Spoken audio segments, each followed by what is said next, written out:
How's it going, everybody? I am Jason of JasonsRealm here tonight, bringing in live pitch-by-pitch coverage and reactions to the Pittsburgh Pirates taking on the Milwaukee Brewers. A big must-win game for both of these teams. The Pirates finding themselves one game back of 500, still on the outside looking in on the playoff picture, but making an incredible trade deadline set of moves for the Pirates. Absolutely incredible, getting the big ace reliever in Luke Weaver.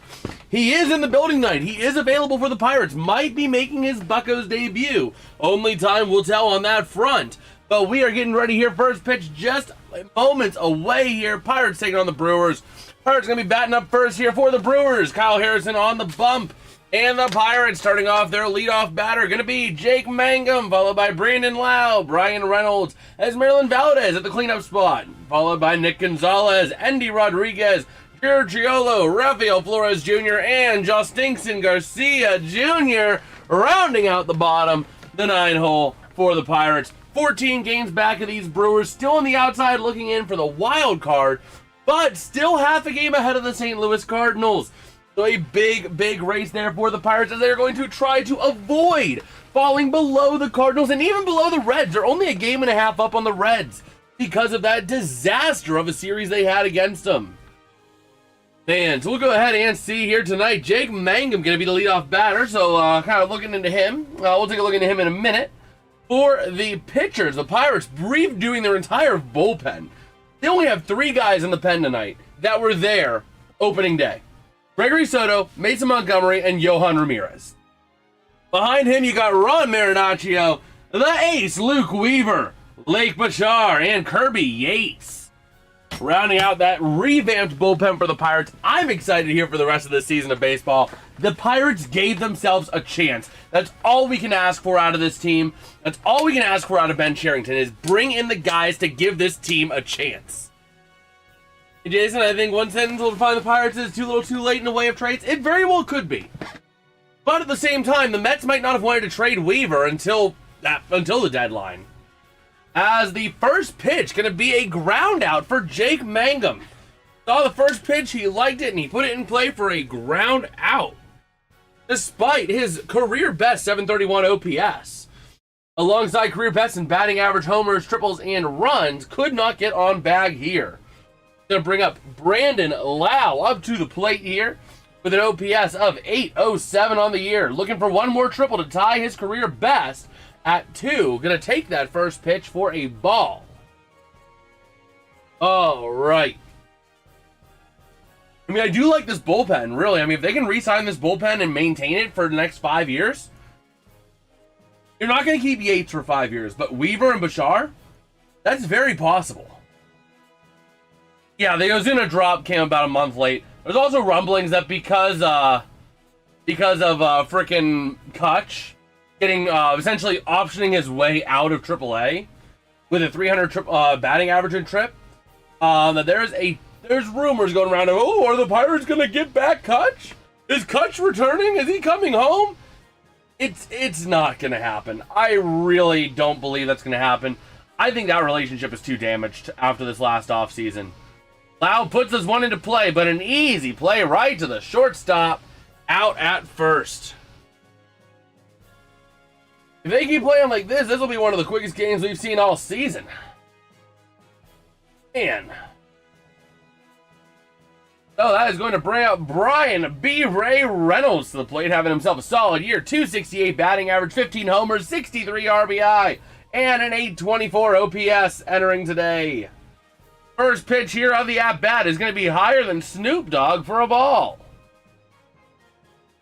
For the pitcher there, which they don't show the pitcher's name, which I don't like, but Harrison. Got to remember that. Got to have that in my remembering.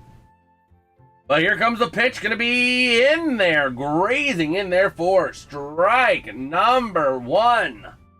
1-1 count here. This is the first time Pirates have been on ESPN in a long time. Yeah, it has been a hot minute since they have been on ESPN. They've been on NBC. They've been on Peacock this season. I don't recall the Pirates being on ESPN this year at all. At least not in the games I've covered. And it's a weird layout. It is a weird layout. And get some strikeout. Middle of the first already. Yowzers. That's going to bring out Mr. Paul Skenes. Let me see. Was that a swinging strike or was that a looking? Because I looked away for about 2 seconds. Struck out swinging. Oh, man. Very efficient for Harrison. Oh, man. It still was early in the game, but that was a very efficient 9-pitch inning. Not an immaculate inning, because it wasn't 3 strikeouts. But, man, that was a scary efficient inning for the Brewers.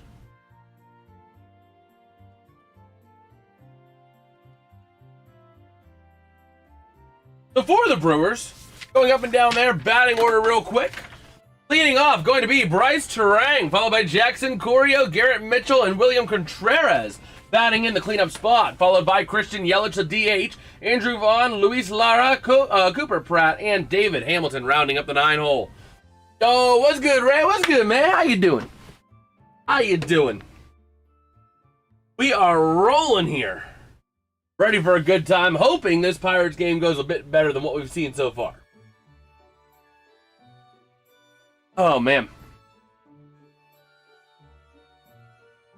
I'm excited, though, for this revamped bullpen. Like, this is a big revamp in the pen. Much needed for this team.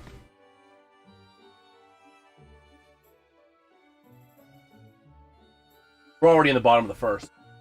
A couple in, if who has anything, whether this is another Pirate beatdown. On national TV, too. This is on ESPN. Yep. For the first time in a long time. Oh, here we go. They're all talking about Skenes and not the same person last time. No, they actually think he's going to be tired of the struggle. He's going to will himself. Looks like Philadelphia is taking off once again, which is bad news. That is pretty bad news. But Mr. Skenes, 30% strikeout rate, higher than the MLB's average of 22. A walk rate of 6%, lower than MLB's average of 9%. He's been a good pitcher. He's just not a Skenes pitcher.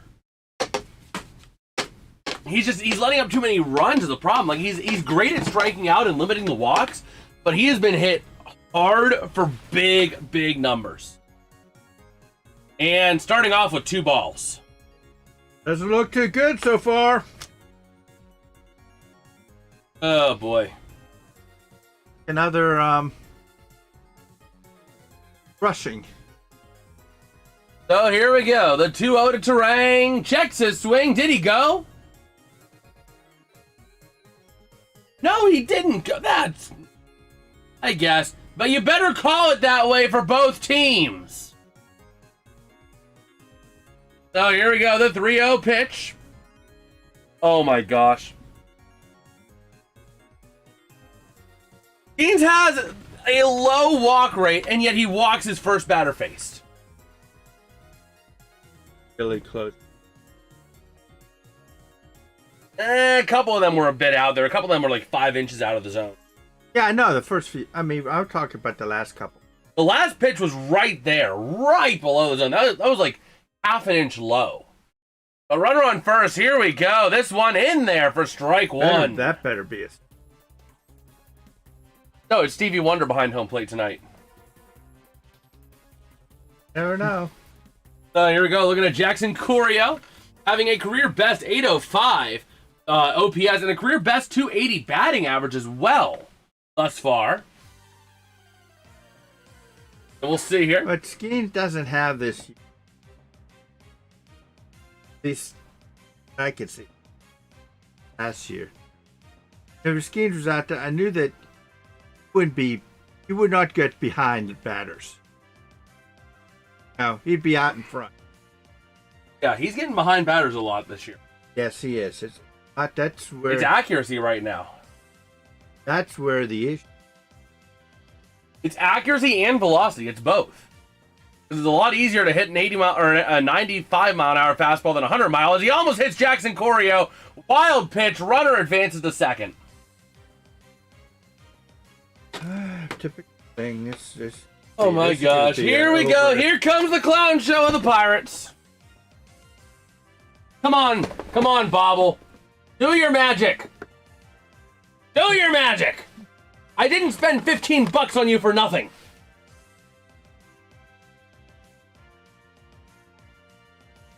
We gotta at least get it.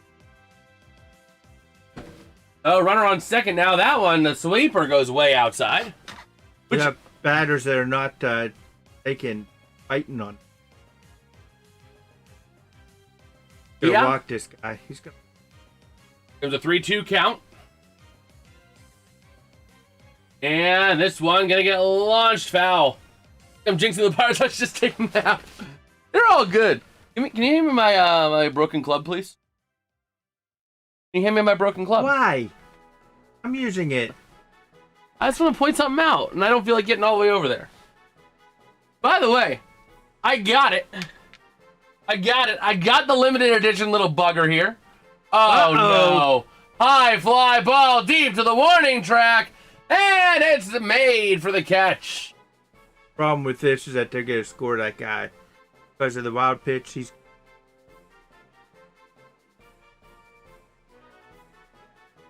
Oh man, yeah, already at 12 pitches.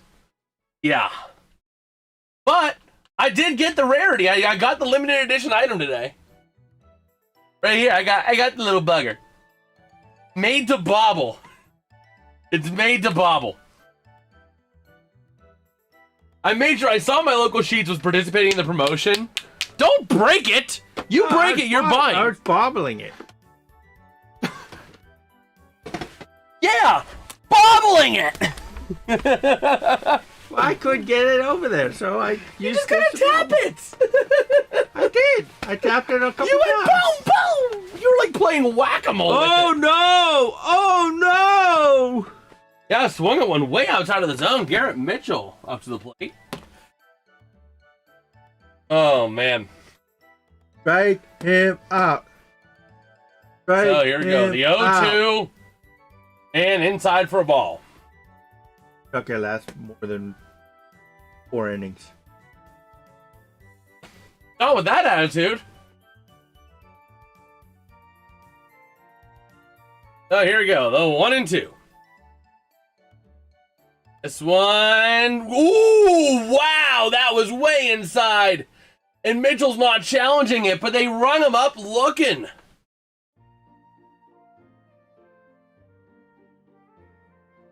Skenes with his first strikeout of the day on a nasty ball. That was inside, though. That was low and inside. Yeah. Yeah, that was... Great job by the catcher. Great job there by Rafael Flores. Or not Rafael Flores. Wait a Andy minute. Rodriguez. You didn't congratulate the person that most responded. What, the umpire? The umpire. I'm giving the credit. I'm giving the credit there to the catcher, Andy Rodriguez. He posed that so perfectly. And also to Mitchell for not challenging it. Here comes William Contreras, 725 OPS on the year, looking for a tying triple to meet his career high of 2. Hopefully not right now, if he's going to do it today, which I would not like to see. If it has to happen, at least not right now. And that one going to be high. Guy, I have no trust in Skenes. Not that good. Not that good. It's control. So here we go. The 3-0 count to Contreras. I like how you were at the first batter like, well, he's getting closer to the zone. 2 batters later, he has no control. Well, what I'm saying is that if you look at all 4 batters that are up there, has he been in front of the batter yet? Yes. He's in front of Garrett Mitchell, 2-0-2. Checked his swing there. He did go. I was about to say, he definitely went on that one.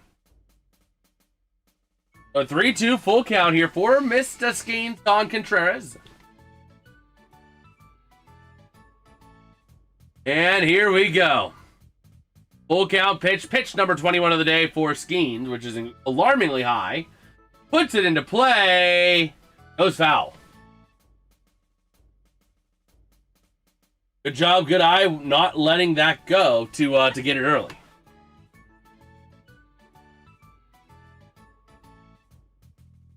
I would have seen the Pirates of the past go for that and try to make the play in a stupid manner. Thankfully, they didn't.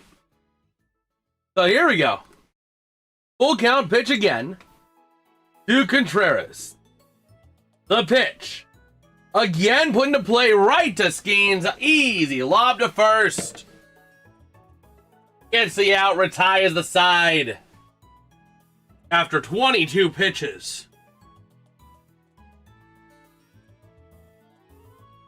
You have any smart comments for that, Dad?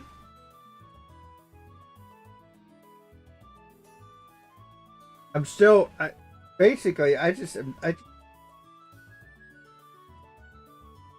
if you look at all the batters that he was in, was there a batter? I know you said the first one was 0-2, but did that go back to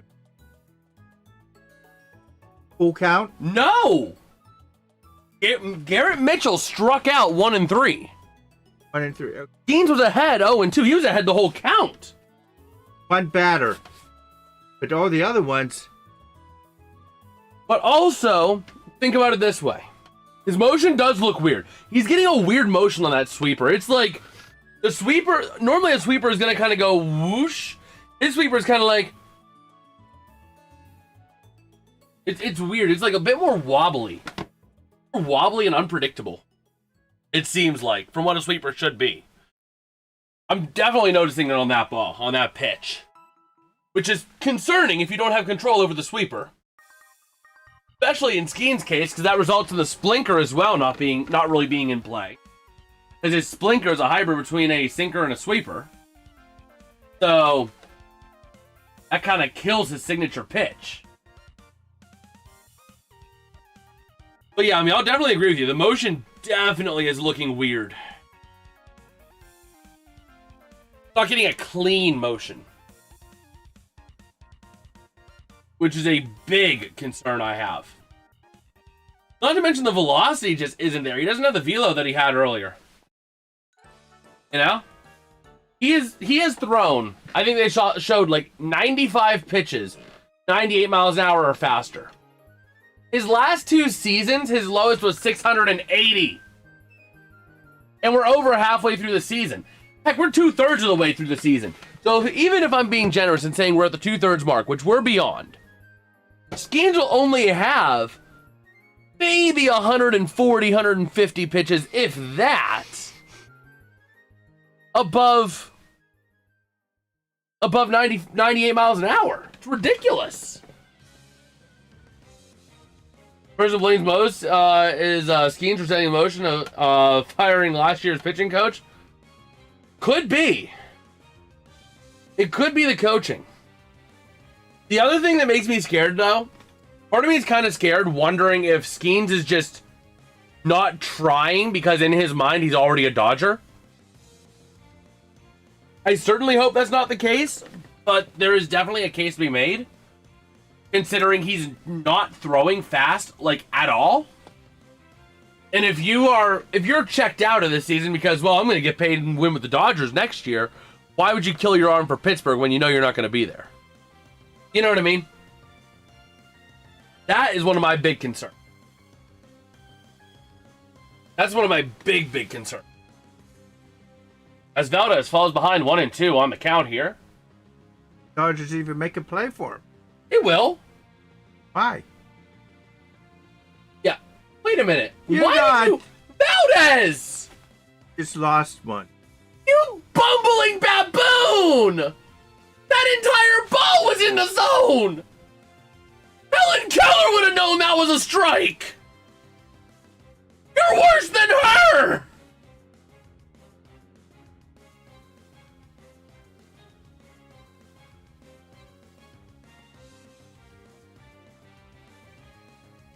This is just a nightmare.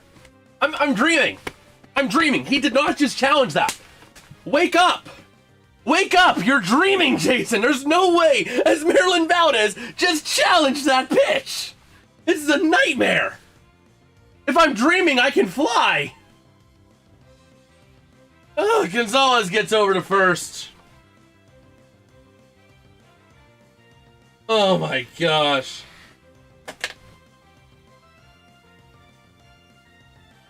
Unfortunately, Skenes is going to leave when he's a free agent. So the Pirates will literally get nothing for him.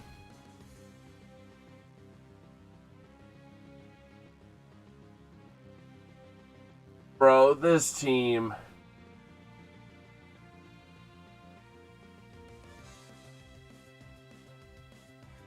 They love losing that first challenge to pointless calls. It's like a common trend. It wouldn't be a Pirates game if the Pirates didn't waste a challenge. Ball right over the heart of the plate. Calls it a strike. That was a ball!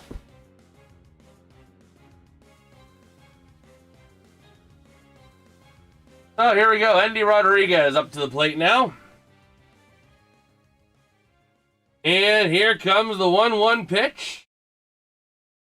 Oh no, he grounds at the third, out at second, out at first.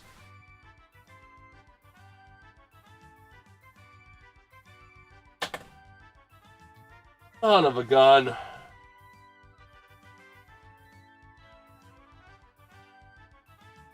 This is bad. Well, let's see what old idiot Skenes. Oh my word.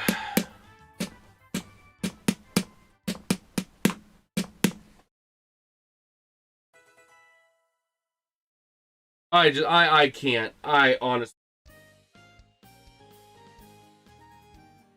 This team is the kind of team that if you gave them a gun, they would shoot themselves in the foot. And say, what did I do? I don't know what I did. It was gonna murder and shrine. Andrew the Giant. Much love, bro. But the Pirates would be the kind of team that you give them like a freaking gun, and they'll just be like, whoa, my foot! What happened? I don't know! He shot me! Like... Well, the only good thing you could say about the Pirates so far, you know the only good thing you could say about the Pirates so far? They haven't let up a run, and it's after the first inning. That's not my concern! My concern is this team loves challenging strikes that are obviously strikes! That one took the cake! I've seen a lot of bad challenges by the Pirates this year. That challenge by Valdez takes the cake. Oh my god. I don't understand. How did you think that was a freaking ball? It was like almost over the heart of the plate. Almost to the heart of the zone. It was in the top right corner of the bottom left quadrant. Or section. Bro. Do you really want to break me? Which means that they won't... They're not going to challenge anything because they're too scared because Valdez decided to be a royal idiot. Until like the 8th or 9th. When they're already blown out of the game. There's only 1.5. Oh my gosh, that would be funny. That would be funny, Craig. I just can't with this team, bro. The kind of mental handicaps that they have, given that they challenge the pitches they challenge. Oh, here comes Skenes, outside of the zone for a ball. On that first pitch there to Christian Yelich, who's having a bit of a down year this year. 231 average, which ain't bad, but only an OPS of 687. Not a good eye. 64 strikeouts to 34 walks. I mean, he's walking a lot, but he's also presumably putting a lot of balls in play, getting out that way. Oh, man. So here we go. The 1-1. Here's the pitch. It's a good thing Valdez isn't the catcher. He would have said, that was a strike! Meanwhile, it's like a foot outside the zone. Would have went behind the batter if he were a righty. So here comes the 2-1. From Skenes. Fouled away. That one would have been a strike. So it would have been a strike anyway, thankfully. Yeah, Skenes is he's trying to be the doctor. He's trying to be the surgeon. And he's not as accurate is the problem. He's trying to pepper the zone. Which, very, very big props for trying to do that. But if you can't pepper the zone effectively, don't pepper the zone. You know what I mean? He's trying to float the edge of the zone to make it look like, oh, it's a ball, but it's actually a strike. Did he swing? He didn't. Oh! Wow! I am shocked. I am shooketh. He didn't swing at that. He kind of. He didn't push it forward. He didn't really push it forward. Let me put it this way. Typically, they wouldn't have called that a swing unless it was the Pirates. I am shooketh that they called that a strikeout. So here comes Andrew Vaughn up to the plate. That was your blind third base umpire, Jason. Did it well for you. No, typically, he's only blind when it comes to the Pirates batting. He's, I don't know, on third base. This ball grounds right to second for Vaughn. An easy out over to first at Rafael Flores Jr. I don't like that. Really don't like that. What, it was a ground? Yeah, I know. But have you seen Rose? First base. On the last one. That person on the second. What are you going to notice about him? I think I know what you're going to notice, but what are you noticing? But the first base, instead of going like this and catching it here, he's going down here to catch it. I don't know if that's by design or not, but that doesn't look, you know. I mean, it's nice in the sense of it limits the error possibility. Obviously, if it's going to be a close call, don't waste any time. Get that ball in your glove. Yeah, but the throw itself is low, is what I'm saying. It's not too. It's because they're not putting velocity behind it, because the more velocity you put, the more likely you are to cause an error. He had him beat by a mile. You could have taken a nap on both of those throws. I know, but woken up and bullet. What I'm saying is that he's going down there. My concern is that he's gonna, like Rodriguez, tip it off the glove, and now all of a sudden he's safe because of that. No. Uh-oh. And this one going to be right to Valdez over there in right field for a fly out. That's good. The way that started, I thought that he hit that pretty well. Thought maybe. Oh, man. That's going to bring us into the third inning already. We are moving. Not even 30 minutes into this game, and we're already into the top of the third. These are the kind of games I like. They move.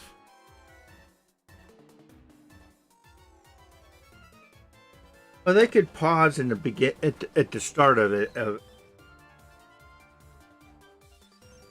I scored a home run.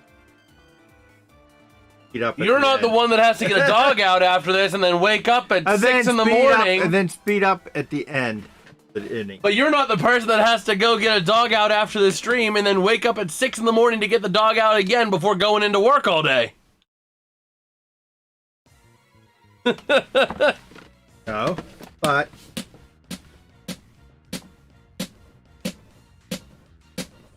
much rather see the Pirates score than Brewers score. They got Luke Weaver now. That's good, Murder. Don't worry, Jason. I'm watching now. I'm going to make the Pirates win. Hopefully, any way we can have this happen. Skenes already at 34 pitches. That was a successful win, man. Yeah, he only had 20. He only had 12 pitches that inning. 22 in the first kind of killed him. I gotta go on to X. I know what I gotta do tomorrow after work. I gotta edit a short because that was horrendously bad for Valdez.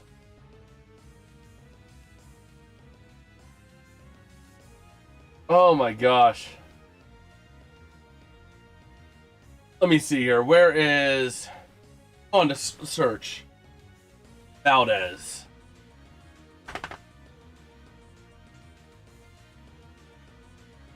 Can I find the video of this? Media. Is this... No...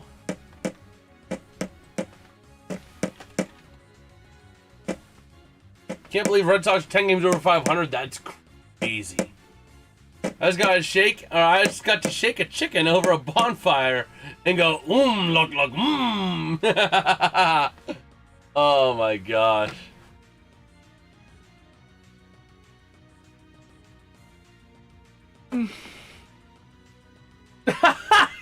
Angel Lisa, I thought Ozuna was DFA'd. Did Valdez think he has to take over the bad challenge department?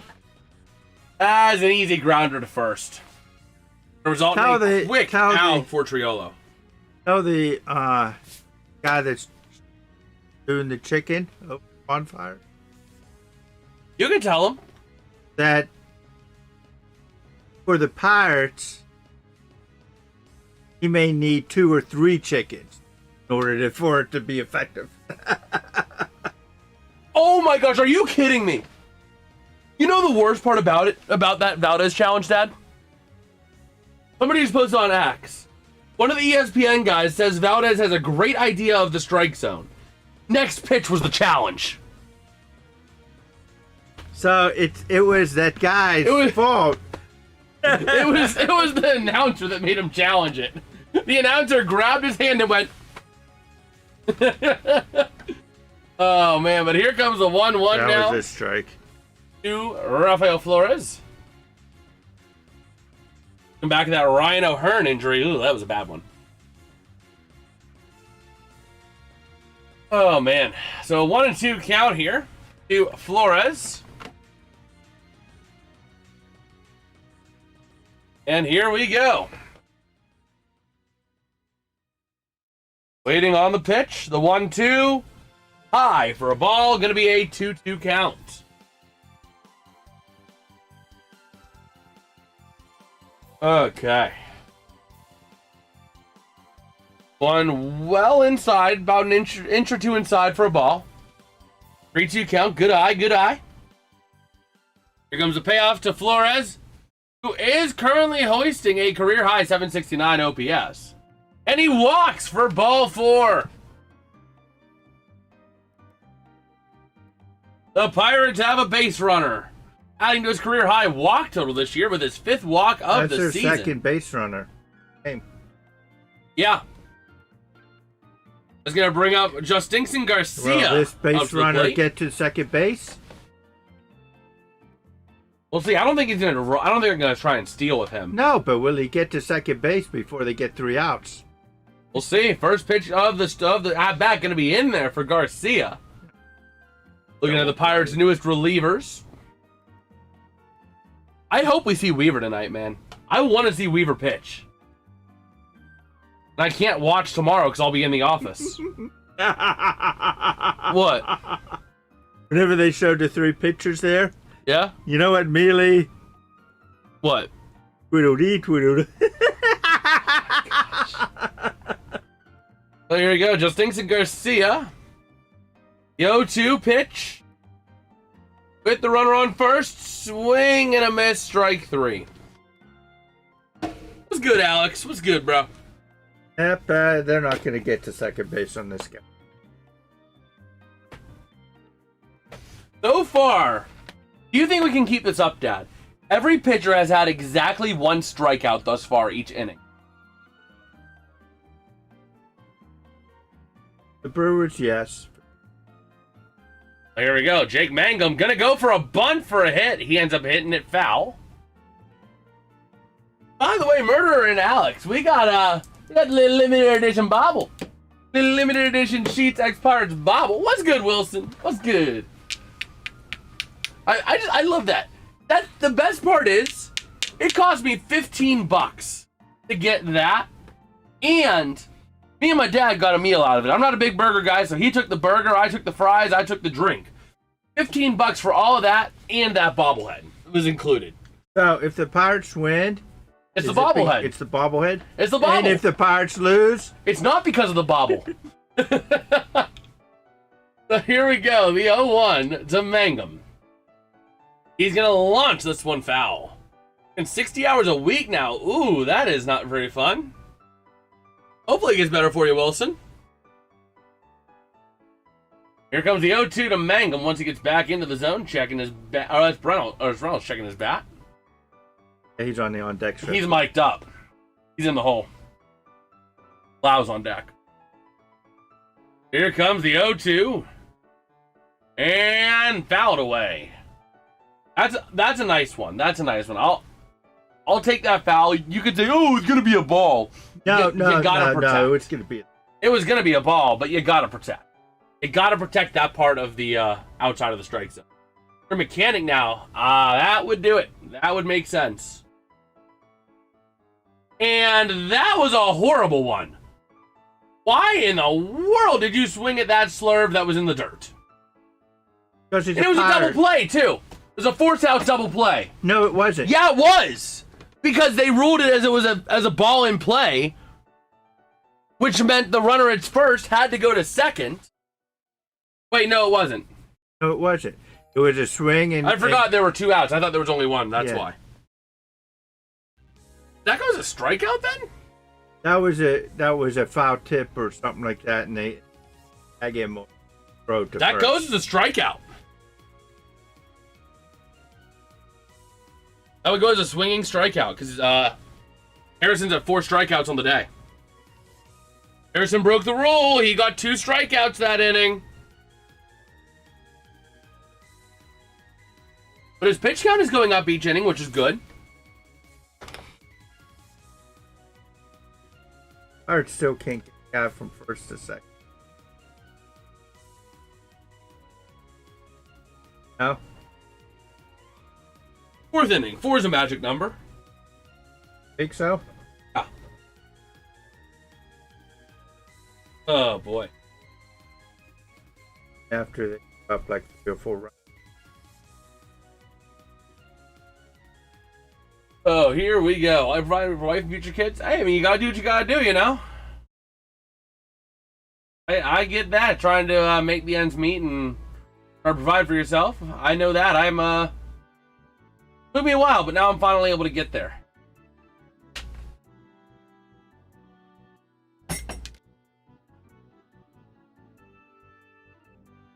Okay.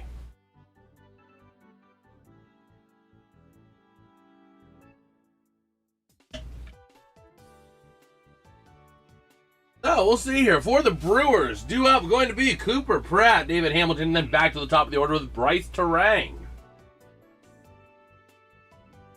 We'll see here. Paul Skenes, Mr. Skenes already on 34 pitches. The exact same pitch count as Harrison, despite the fact that Harrison has pitched 3 innings. Skenes only having pitched 2. But we'll see here. We're previewing the Little League World Series. Oh, man. So here we go. First pitch from Skenes to Cooper Pratt. Gonna go for a bunt. Retracts it back. Takes the ball. Preseason game, yes, sir. Steelers preseason does start up. We're gonna try to go live. Unfortunately, we're not gonna be live for that one, but we're gonna try to go live for a couple preseason games here or there as we can. 1-0, gonna be in there for strike 1. Wait a minute. I'm challenging. That was a ball. Don't test it. If that were Valdez, he actually would. Oh my gosh. So here we go. The 1-1. This one launched. High fly ball, foul territory. And it goes foul.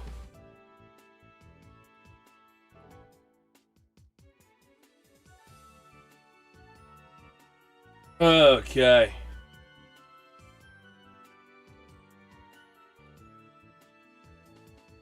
Not drinking Coke Zero today. I had a little bit earlier, but we're not drinking that now. I got me some coconut hydration water.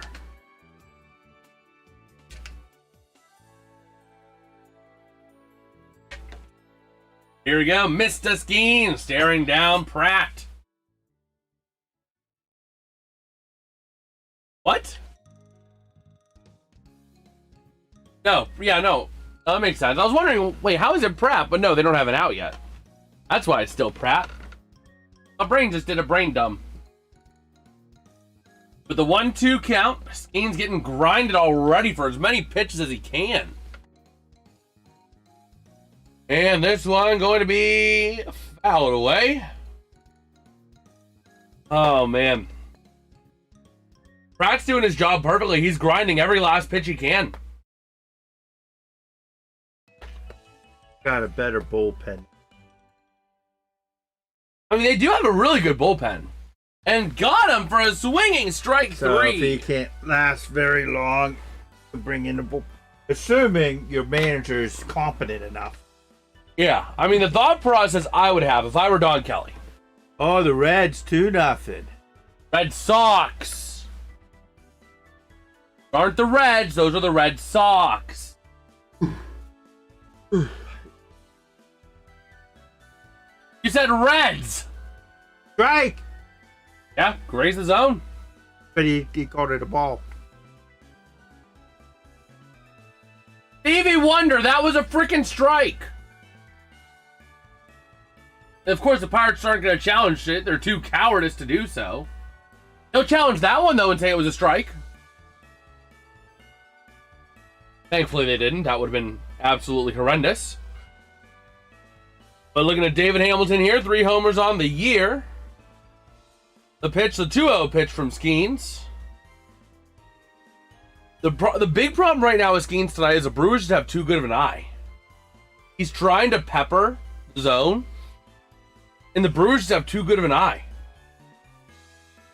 They're laying off on the balls. That's why he's 3-0. Some other teams would have swung at some of these pitches that were that close.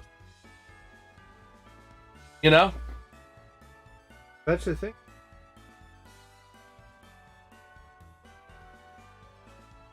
Not getting it in. The 3-1 swing and a miss. Strike 2. Should have been strike 3, but I'm going to talk about that fact.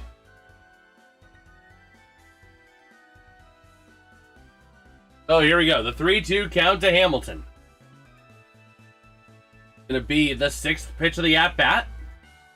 2 sinkers, a slider, 2 four-seamers. Did throw over 98. And this one, 98-mile-an-hour four-seamer. Just dance for a strikeout.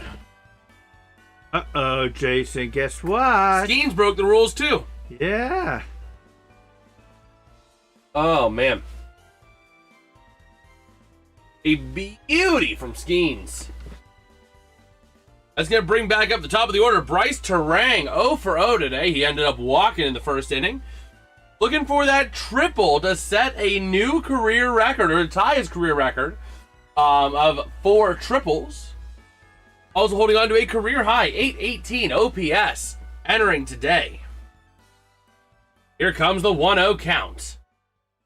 Gonna be in there, heart of the zone practically. Strike 1. Beauty. So we'll see here. Skenes ready to stare down the 1-1 count.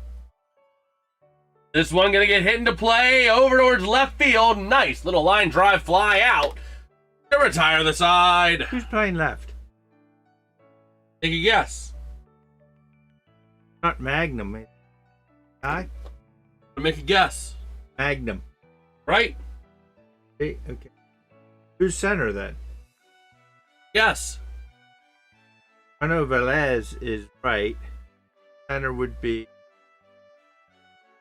I don't know who. So Stinks and Garcia.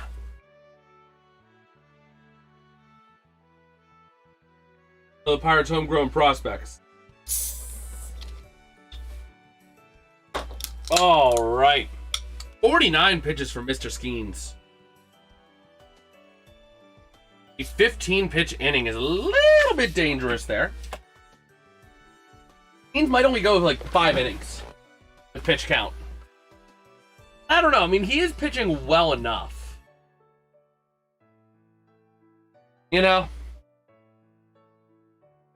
The nice thing is you have options. If I were the manager, if I were Don Kelly, my go-tos for my first player out, if it's the 3rd inning and I need a reliever, that's Mlodzinski.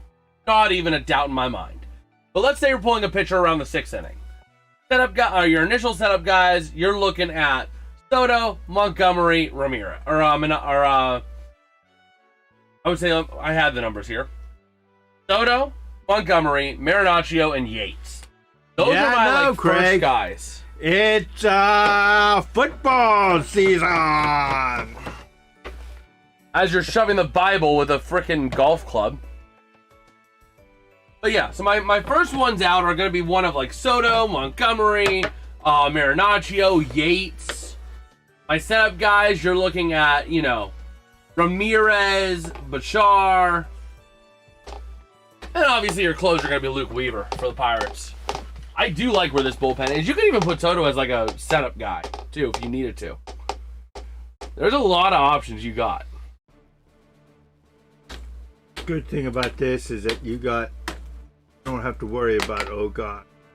Here comes the bullpen of death. The starter has to go 6, 7 innings. 6, 7. Even though he's not, you know, doesn't have his stuff. So here we go. First pitch to Mr. B. Lau. Gonna be a strike. Entering tonight, looking for his career record tying triple. If he can get one more, holding on to an 807 OPS and a 257 batting average entering the game here. So you said that the Pirates will get a guy on second by the time inning is. I think it could happen. Really? The 49ers already lost like 8 or 9. Serves them, Niner gang, bang, bang, Niner gang, right? Already lost 8 or 9 players? By the way, oh, it's because of the electromagnetic facility, the electrical substation. Meanwhile, Aaron Donald just essentially confirmed he's coming back by having a workout in the Rams facility today to feel how he's feeling himself in a football helmet with no pads. I don't know whether he's coming back or not. I think he is at this point. He would not be looking at a comeback. The fact that he's going there tells us he wants to come back. He may want to come back, but I think he's more at what he's more looking at is, does he still have it? Can he play at the level that he expects to play at? That's where I think he's trying to do there with that. Trying to see where he's at. No. Yeah, I mean, I think he still can have it though. Here comes. That's going to be in there for strike 1. Just peppering the zone a little bit there. Pirates. And here comes Reynolds. Oh, timeout taken here. Reynolds wants to wave his bat at something. Or something. Yeah, he called timeout and then just went, woo, woo, bippity boppity boo. A gnat. Bippity boppity boo and that. Didn't help him. Strike 2, swing and a miss. Reynolds is mic'd up tonight, too, for the broadcast, so we'll see a lot of him tonight. Comes the 1 and 2. This one going to be fouled away. Remains 1 and 2 on the 95-mile-an-hour four-seamer. Jalen Walker, the big offseason signing by the Falcons is done to help Steelers in the first game of the year. That is true. That is true. So Reynolds fouls it away. That would have been a ball, but you got to be defensive when you're at the 1-2 count. The pitcher has balls he can burn. You don't have a strike you can burn.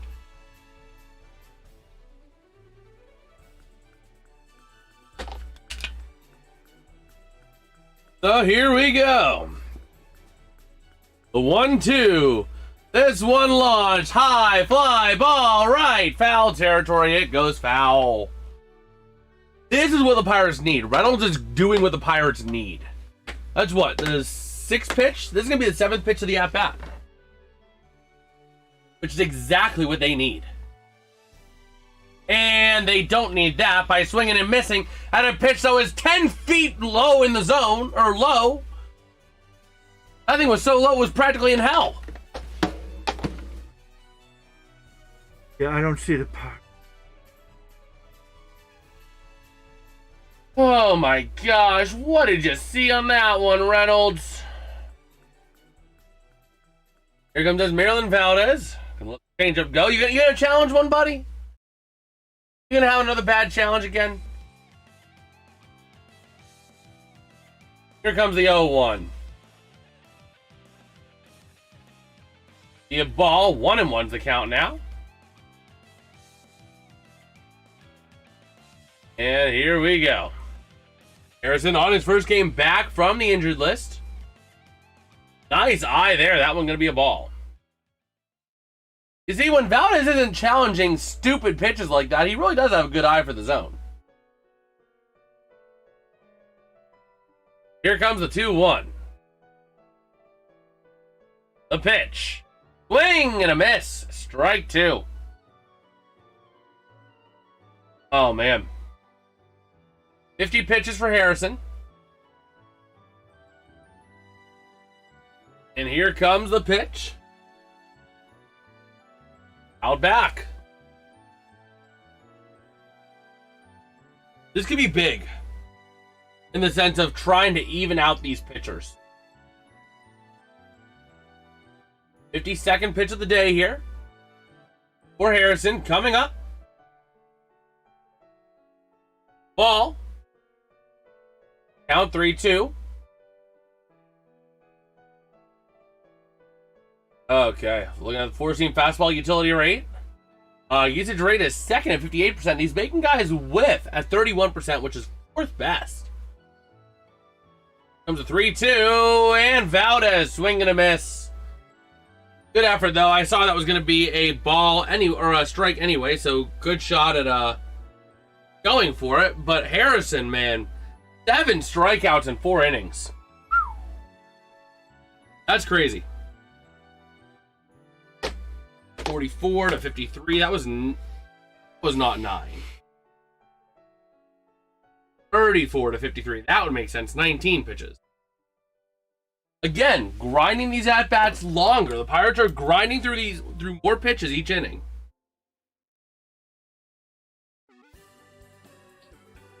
Which is big if you can grind through the starter pretty quickly. Romans they can't. They got it. The other question I have is, with Harrison coming back from injury, is he on a pitch count?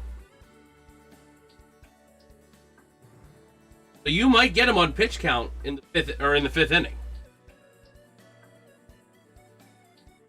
His pitch count is 70. You could get him in the fifth. On a pitch count or.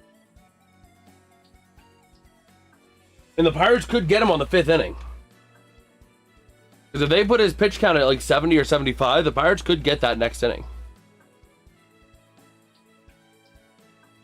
You figure 70 is only 17 pitches. 22 gets you to 75. He's thrown 9, 10, 15, 19. So, they could get him. Pirates just got to survive. Okay. And with that bullpen behind Skenes peppering the zone, I actually have confidence again in this team. I'm actually kind of having confidence. We'll lose this game. It'll be maybe a 2-1. Well, we'll see. But they'll lose. It'll be one inning that just goes it. No? Perhaps. But leading off the bottom of the 4th for the Brewers, going to be left fielder Jackson Chourio. Again, holding on to that career-high OPS and batting average entering today. I love how that's the storyline. Paul Skenes, 2+ 98-mile-an-hour pitches. That's become the storyline of Paul Skenes this season. And that velocity drop is what has me really concerned. You're not typically going to lose velocity just because you have a new pitching coach. At least not that much. You know what I mean? Unless they really rebuilt your pitch from the ground up. Whereas, if you're checked out, you're going to throw, but you're going to throw purposely like 90 to 95. You're not going to throw much more than 95, 96, maybe 97. Because why would you waste your arm on a team that you're not going to be there? It's just like you put in a 2 weeks notice at a job, and you're like, you know what? I'm going to work overtime. I'm going to work extra. I'm going to go 10,000 miles above and beyond just to help you for the next person here. You know what I mean? Like, do your job. You know? Now, But at least, you know. that's what you're assuming that. That's what your assumption is. You don't know that. That's one of my, that's not my assumption, that's just my concern. That is my concern.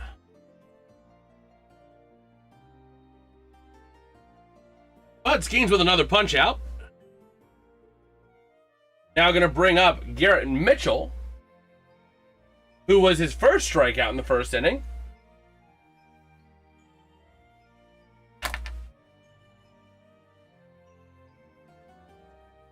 And here we go. The 1-0. Going to be outside for a ball again.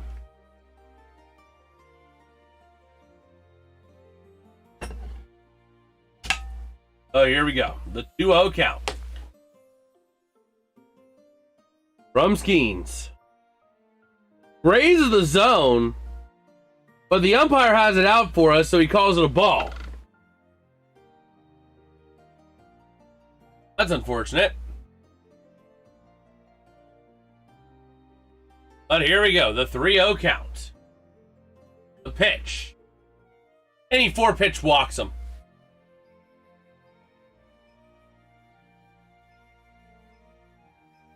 But, I mean, I don't know.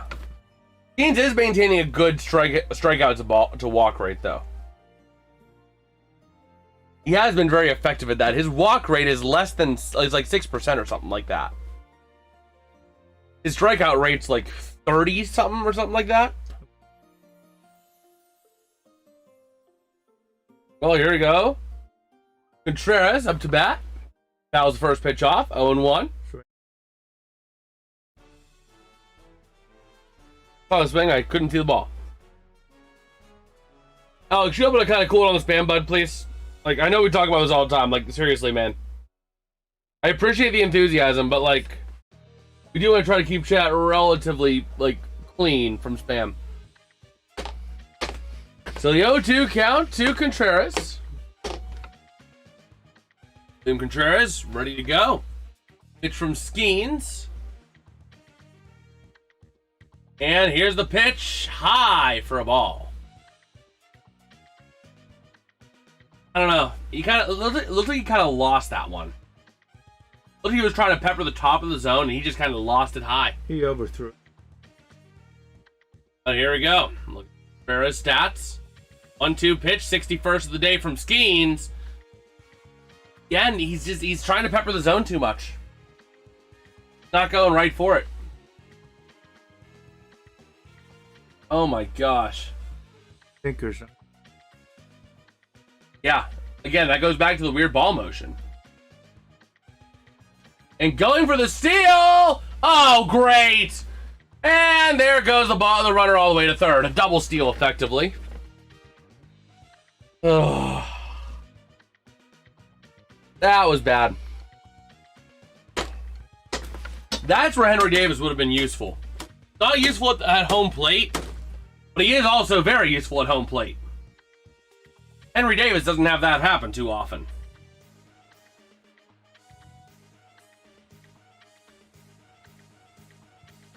Like, I don't know. Runner on third now for the Brewers. 1 out. And this one gonna be launched foul. You should have taken a nap. Oh, man. Well, that's what happens whenever you don't have Henry Davis behind home plate. So here comes a 3-2 count. Yeah, the Pirates only 3.5 games out of the wild card spot. Need to make something happen here. And he freaking... You kidding me? Skenes had him down 0-2 and freaking walked him. That is bad. That is concerning. Yeah, I would have somebody warming up in the bullpen right now. I would consider having someone warm up. I would consider maybe Mlodzinski.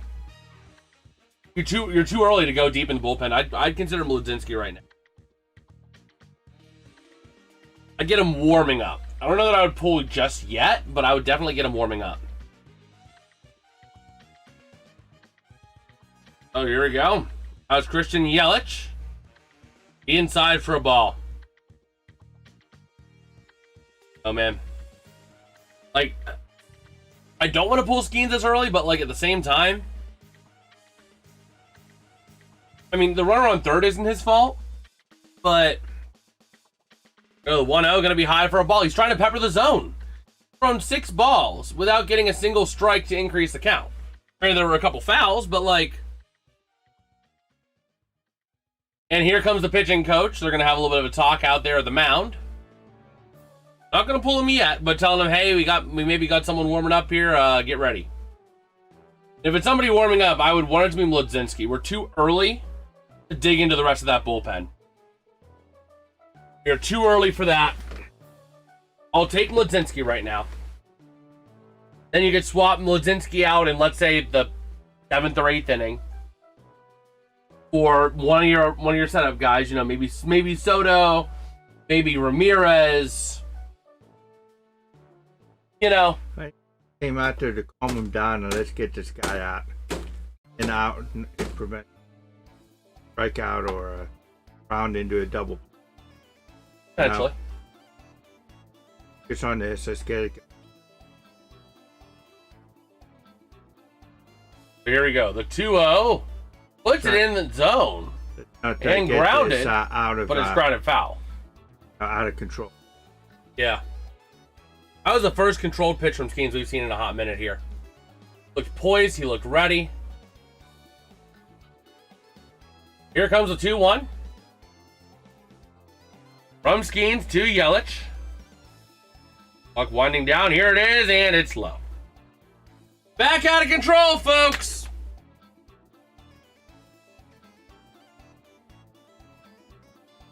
Oh, man. So here we go. Yelich. This one lines into right field. Runner's going to score. This could be 2. Runner rounding over to second, over to third. Is he going to go? He's not going to go. Runners on second and third with 1 run scored and 1 out. I told you this was not a good inning. I told you that. Okay, murder. I told you that. Dude, this was good. Oh, my word. Yep, just right there. Softly went into the outfield. Okay. Can't let him in.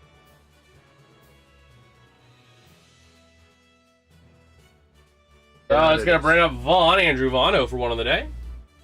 I think he's going to have Skenes skip a start or maybe shut him down. Problem is, who are you going to replace him with? Buddy. Other guy that you would say go there. I would say you would put Mitch Keller. The problem is Mitch Keller is gone. Is out on IL. Yeah. So you're gonna have Mlodzinski in the starting rotation. And I would have just pulled him in general before pulling Skenes for the year. You know what I mean? Problem is, who's gonna make the substitution start if Skenes skips a start? You don't really have anyone. Maybe Luke Weaver, but like you want to save him as a closer. But I think Weaver's the only one that has like starter experience. And this one going to be put into play. Gets into the gap. A run scores. Maybe 2. 2 runs. It's going to be 2. Yep. 2 stand-up runs on a single.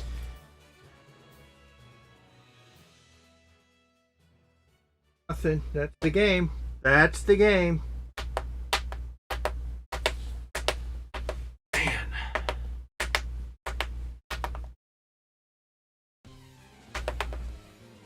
That's the game, and that's always the same. It's always the same.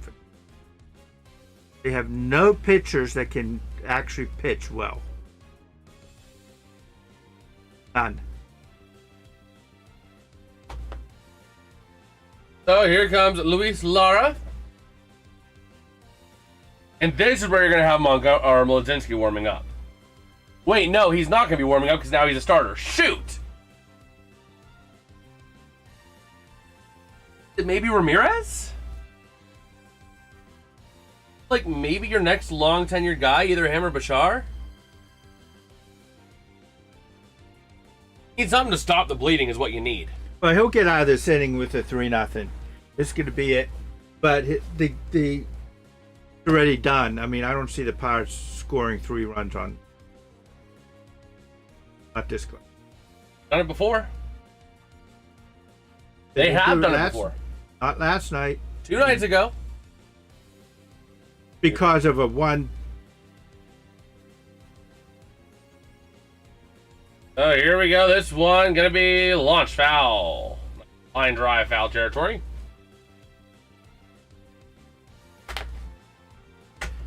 I thought maybe I would see a quality start for a Pirate, but I guess I can't. Man, Paul Skenes 180 with runners in scoring position. 333 this season. His first 2 seasons, he was 180 with runners in scoring position. That ERA is in the crapper. It's bad. Problem is, statistically, it doesn't show.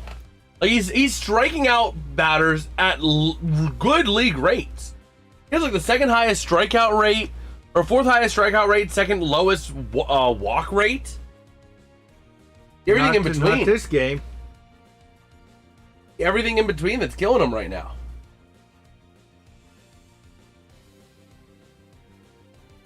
Oh, here comes Luis Lara looking at the Brewers mascot up there.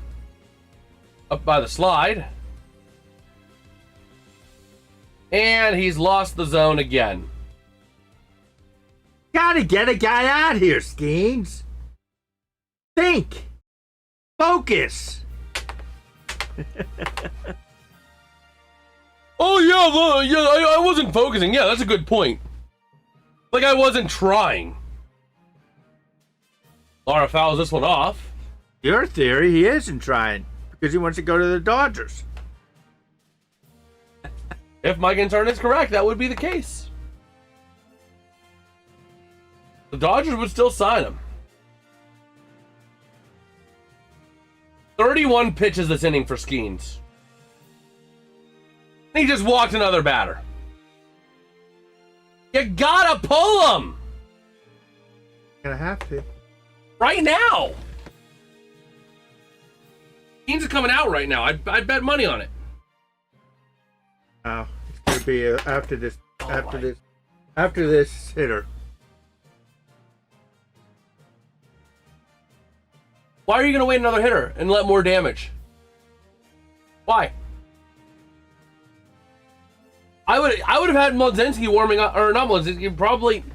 Problem is, who's gonna be your guy? You don't have any long range arms in that bullpen. My best guess is maybe Johan Ramirez? Ramirez or Bachar?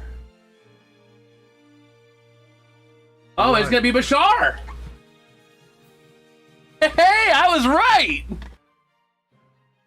That's cool! I was right! And this one gonna result in a... Can he turn 2?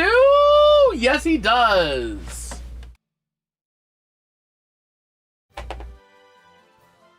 And it's already done. Already done. Pirates can't even get a guy on the second. Hey, well, that was a bad inning in terms of pitching, in terms of everything. That was Murphy's Law inning. I don't take it. I do not bring him out in the 5th. I don't either. 83 pitches through 4 innings. 21 pitches an inning, almost. Now let's see here. He had what? 34, 47, 49. He had 49 entering the inning. He threw 34 pitches. I don't see nothing in the game that lead me to say that the Pirates can hit Milwaukee. And the other thing that scares me, not. The other thing that scares me with that inning, and the other reason why I would not let Skenes go another inning, you know why? Only really earned 2 of those outs. Didn't earn all 3. Everything was either a strikeout, a ground out, or a walk. A walk or a base hit. You know what I mean? It was strikeout, walk, double, single, walk, ground out, double play. Skenes really only earned 2 outs. The first, or one of the outs on the ground out, the strikeout. He did not look convincing in the in-between.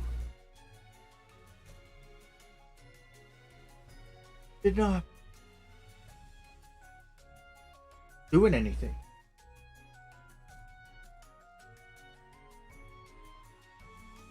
So they could get their hitting people back.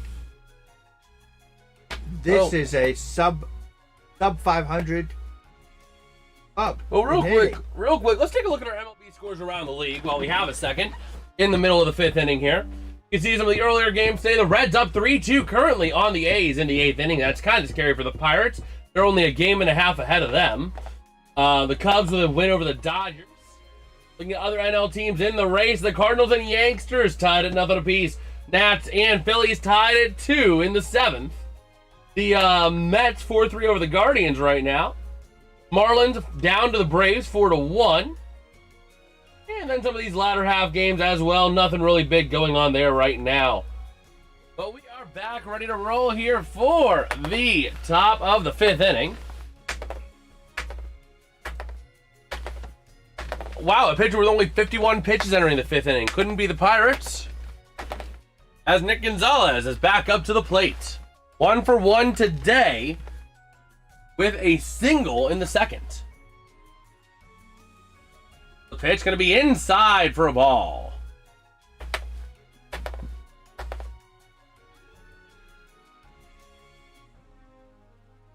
Okay. 1-1 pitch way in the dirt, way inside.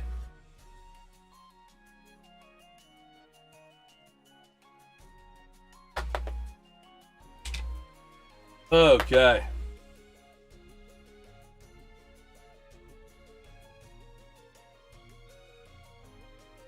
So here we go. 2-1. This one going to be launched foul.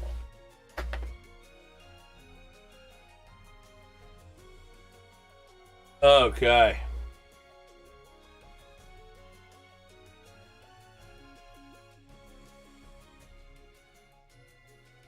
And that one going to be swinging, strike 3. Foul tip. Strikeout. It still looks the same. 6 straight Pirates batters, 6 straight strikeouts. This Skenes on the mound, it looks like the old Skenes on the mound now. Harrison. Like the old Skenes on the mound. Yeah, especially because this guy, Douglas Penn's on X, says that Pirates have 47 games left. By his count, the 3rd wildcard spot is going to take 87 wins to get. Pirates need to go 30-17. This one launched, high fly ball, but it goes foul.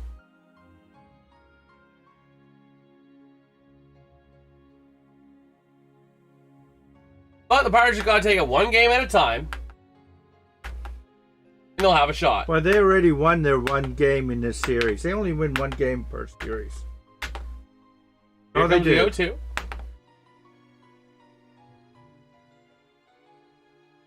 And this one launched foul again by Rodriguez. Andy Rodriguez.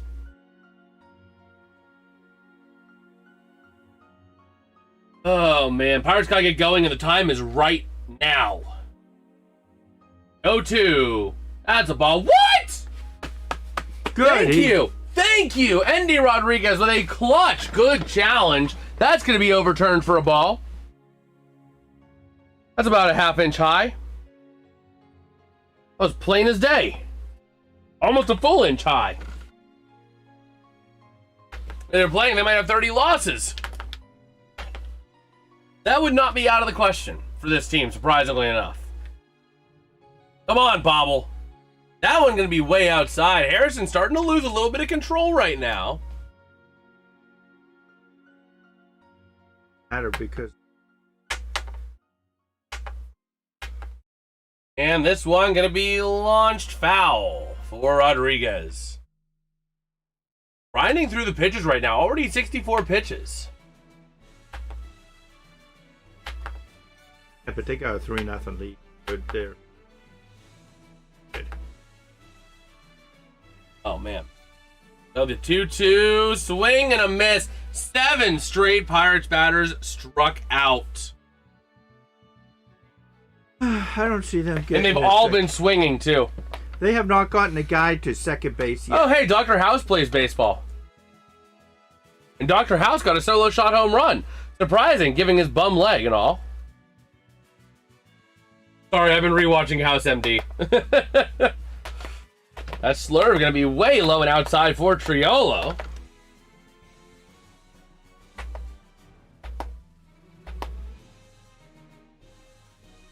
Okay. Oh my gosh. Roger McQueen, one of the Ducks rookies, is wearing number 95. If I get a Ducks jersey at any point, that's the one I gotta get. Ka-chow! Well, here we go. Triolo with a 1-2 count. Yeah, all swinging strikeouts, by the way, yeah. Oh my gosh. Is he gonna hit 8 straight?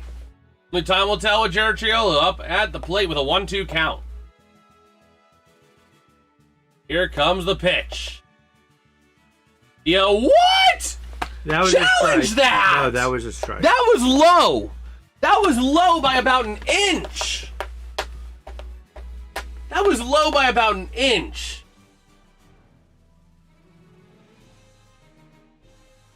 Eight straight strikeouts, 7 of which swinging. But that last strikeout was BS. That was low. Let me see if I can find an image of the at-bat, because that was definitely low. 69 pitches. Oh, my word. Let's see, that's 34. 34 plus 19. 34 plus 19, that's what? 53. 53 is 69, that's 16 pitches. Oh, my word. The Pirates still haven't gotten a guy to second base yet. Let me go back here. Let me see here. Play-by-play. Can I find, like, the at-bat? This isn't doing it justice. It was low. That placement was pretty bad. It was actually low. I don't know, man. I told you, they're going to lose this game, and they're going to lose tomorrow night's game. Brewers. Like, the term Skenes Day is just not carrying the weight anymore.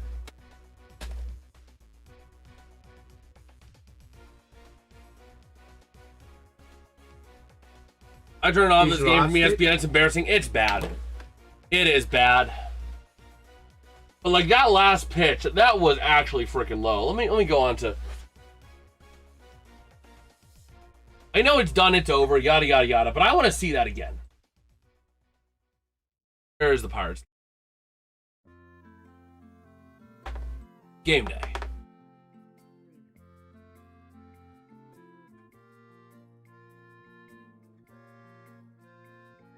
I got a question for you. Yeah, look at this. Look at this, Dad. It was actually freaking low. It was low by a solid half inch.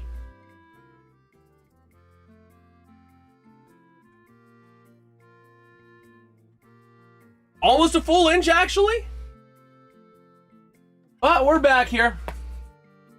He's still out there. Oh my gosh, it is still Skenes.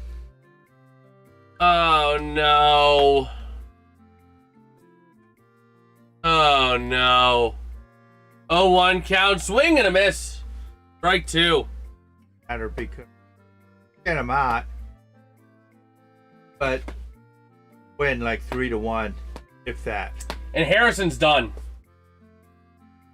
Kyle Harrison is done for the day after 5 innings.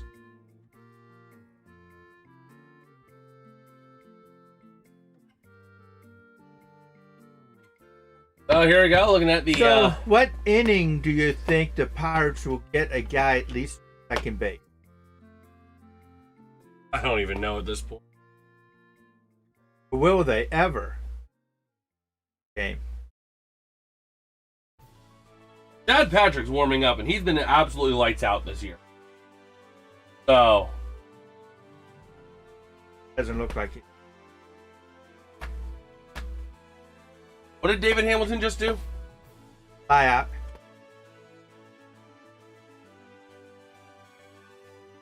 I was trying to get Chad Patrick in there.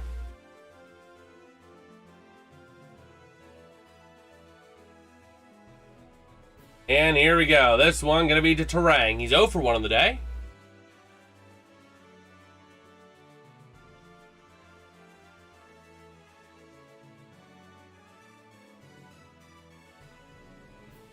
Oh, man.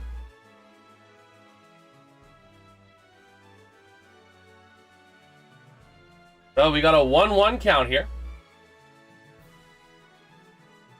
And ready to roll here. Skenes, 4.1 innings pitched. It's not been a pretty start for him.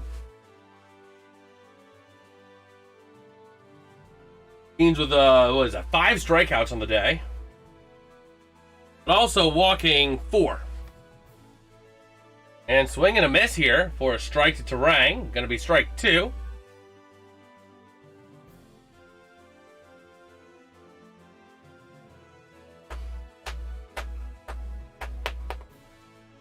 All right. Got him. Flinging for strike 3. That's good at least. Got his obligatory strikeout for the inning. We'll bring up Jackson Corio. And we'll see if Skenes has any more magic left in him. Can he extend a start that was supposed to end in the 4th inning? Can he extend it to the 6th? I mean, he's not going to go out in the 6th, but that one in there for strike 1. This is the old Skenes coming back a little bit. Matter in this game. I think they lost it already. So here we go. This one going to be launched. High fly ball right to the left fielder, Mr. Jake Mangum.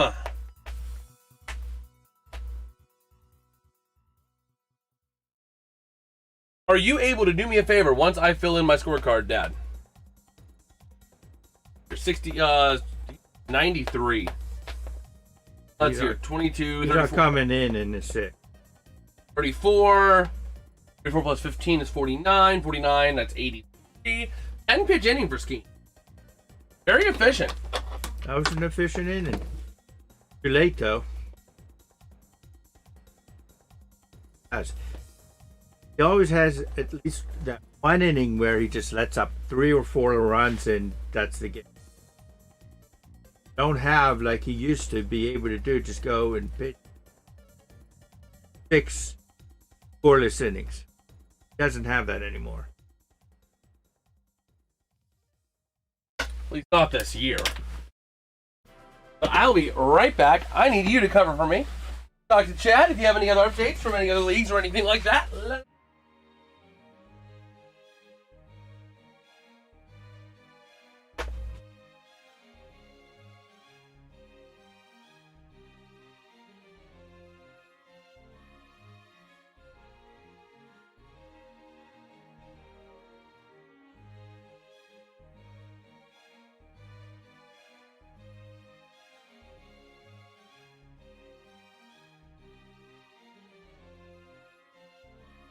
I'm doing okay, Alex. These Pirates are just not very good.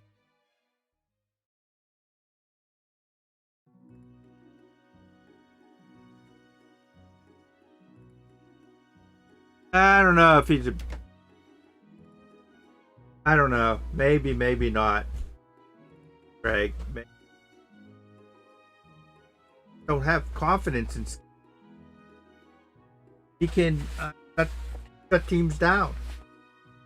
Doesn't have that ability anymore. Whatever it is.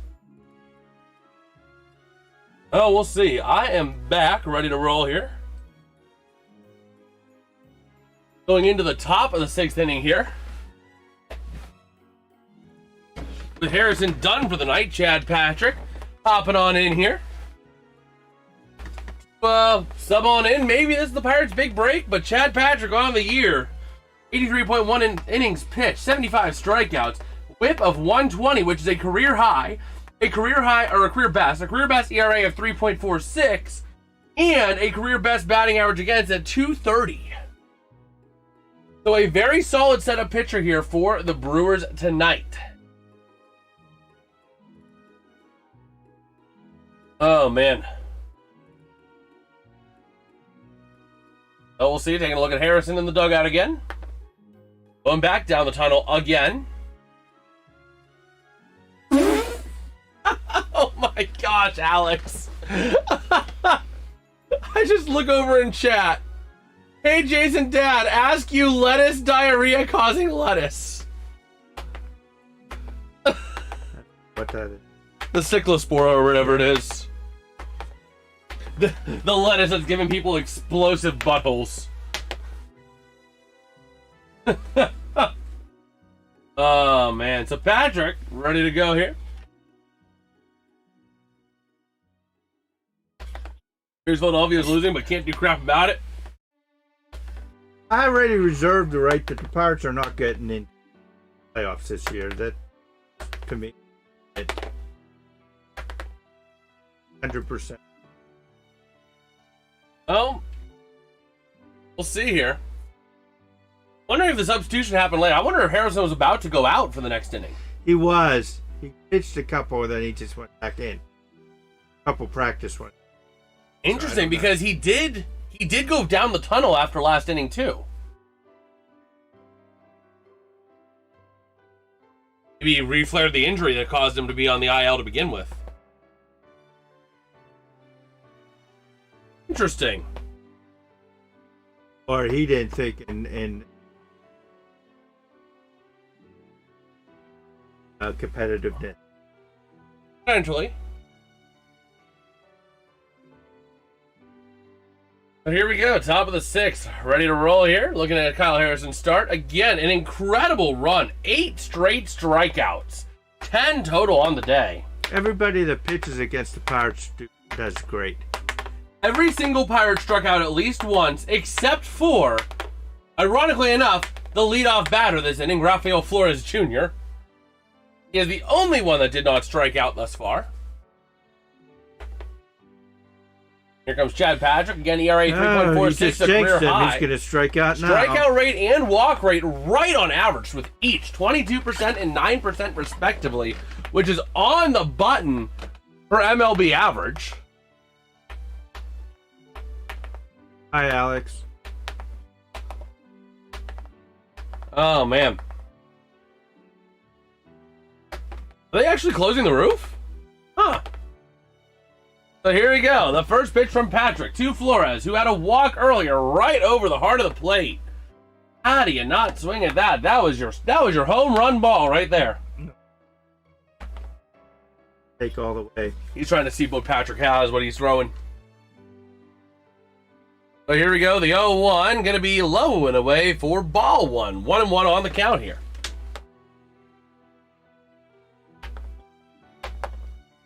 So what did you say was, I asked you a question. You didn't answer it.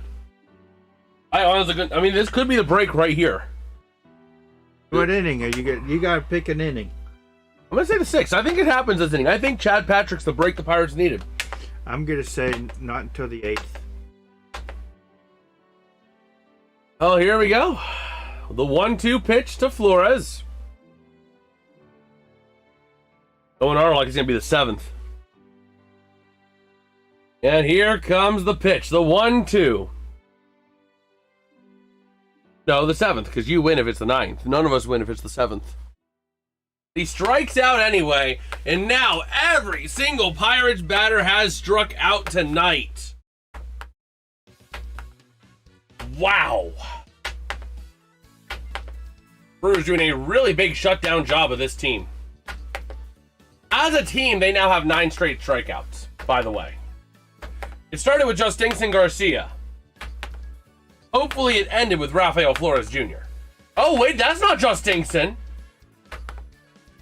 I take one look, that's not Justinson. Who's that?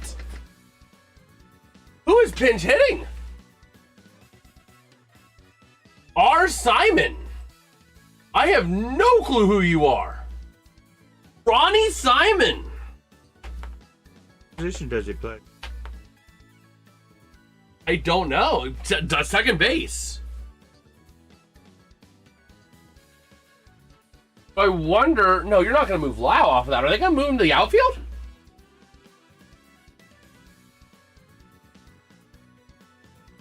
So Ronnie Simon coming on in here for Justinson Garcia.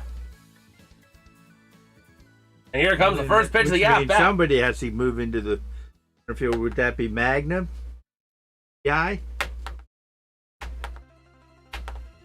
Plate center. Unless Ronnie Simon's going to be the DH and you move Brian Reynolds. Right. To outfield. To outfield. To left field and... No, to center. You can put him in center. Or you can put him in... You could put him in left, too. But I would imagine that means that Ronnie Simon's going to be the DH the rest of the night. I think he was a replacement move for Marcell Ozuna. I think. Yeah, I think so. So, it's not going to be Kutch, unfortunately enough. As awesome as that would be. But here comes the pitch. This one going to be fouled away. On the season, 234 average. This was last year, 234 average for Ronnie Simon. 572 OPS. But here we are. The 1-2. Outside for a ball.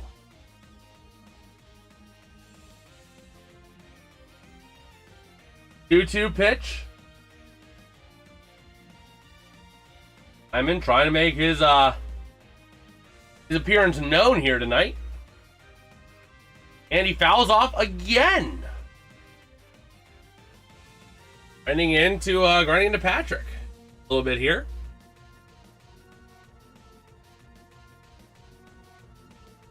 Oh, man. 2-2. He swings at something that's in the dirt and somehow fouls it off.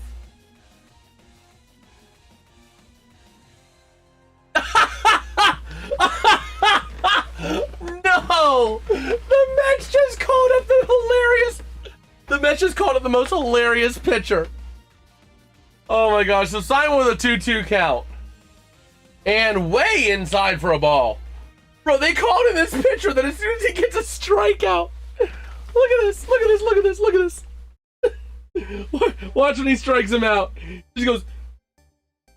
Boing! Well, that I guess I got to say something. Well, walk. It's a walk for Ronnie Simon. Pirates may win a series. Why, the Mets? They play the Mets this.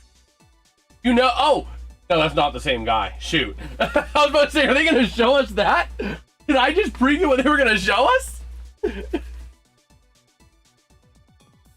Oh, man.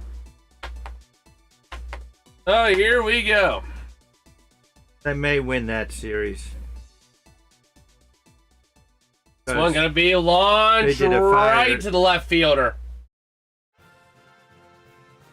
First.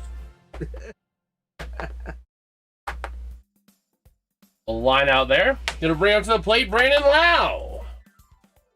0-for-2 on the day.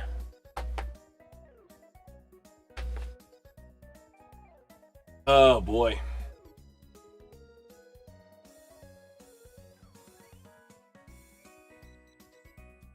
Oh, here we go. Cardinals training camp fails. Those are hilarious. That team is going to be rough to watch. Arizona Cardinals. And this one way inside. Patrick not able to really control his pitches.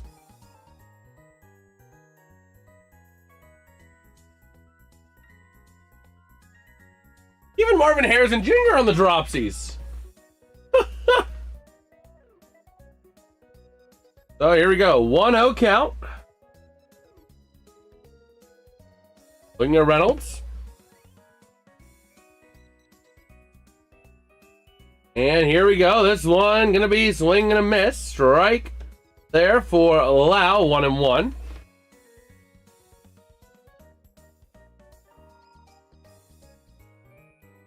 Oh boy. So the 1-1 count here for Lau. Gonna go for the pickoff attempt at first. He's safe.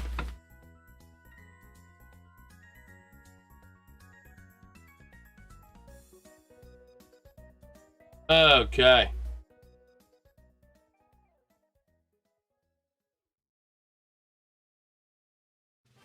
Here comes the 1-1. Checked his swing, but it's not going to go. Gets a nice little ball there. But that was outside by about half an inch.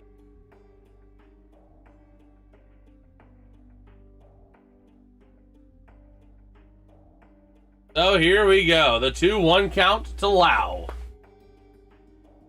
And fouls right off of the mask of Yelich.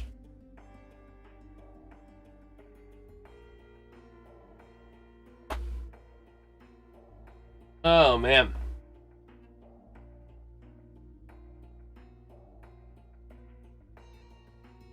So here we go. The 2-2 count. And the pitch. Gonna be what? Challenge that, Lau! That was high! Not gonna challenge it. He's too scared. That was bad. That was about an inch. That was an inch and a half north of the zone. He called that strike 3.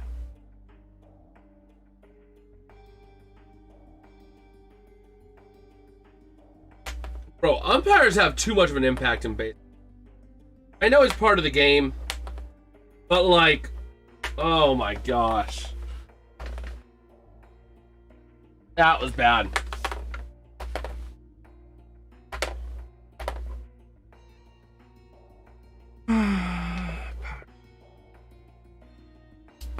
Okay.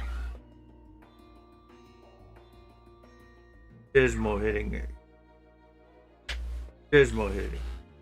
If not updated yet on ESPN, showing Paul Skenes. I don't think he's coming out, but it still shows Skenes right now. He'll probably come out. Come on, Bobble. Do your bobbling luck. You were made to bobble. Now bobble this team to victory. That's almost bountiful. The Reds to overtake the Bucks? It very much is possible, the way the Reds have been playing. Yep, I'd say yes. The Cardinals have overtaken. Not yet. Pirates still half a game up. Wow, they'll overtake them now. For the weekend. We'll see. Pirates still could win tonight. They still could win tomorrow.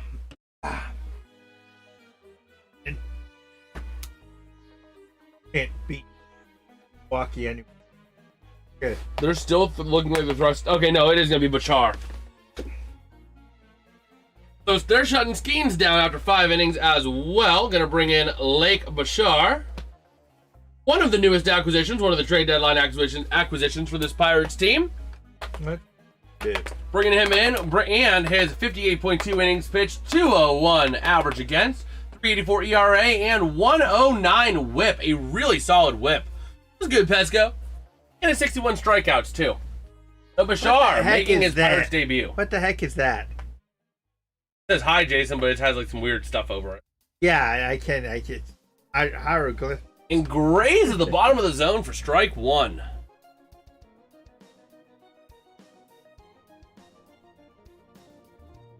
Okay, so the 0-1 count. It's gonna be. You know it's gonna be. Next time Skenes pitches, it's gonna be the same thing. And he pitched back to where he was before.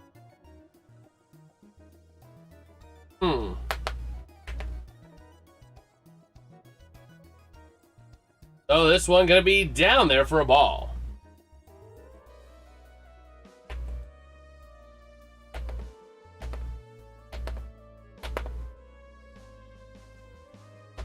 So let's see. 1-2 count from Bachar. outside for a ball. It was like a little ephus kind of looking thing. It was a curveball, but it almost looked like an ephus. You know, a little high popper.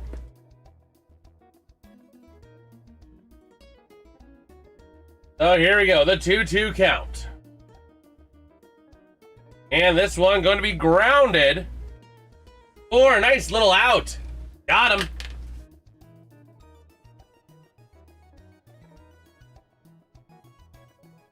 Okay.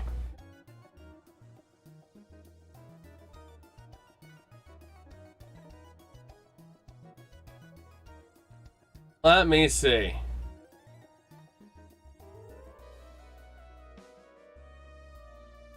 That's the other thing as well. Uh-oh. Oh, great. High fly ball right to left field. And this one is out of here. I think that's initiation for all power pitchers. All of them have to give a homer up in their first. Is Luke Weaver going to do the same thing later on tonight? If they even put him in. I don't know if I would put him in. Pirates can get some runs, maybe. It's 4-0 at ninth. I'm not saving for tomorrow night. No? Yeah. Right. Out. If the Pirates can even freaking do anything. So here we go. This is not. Oh, man. Yo, one to Yelich.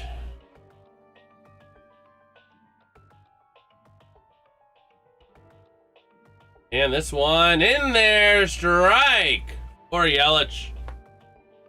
0-2.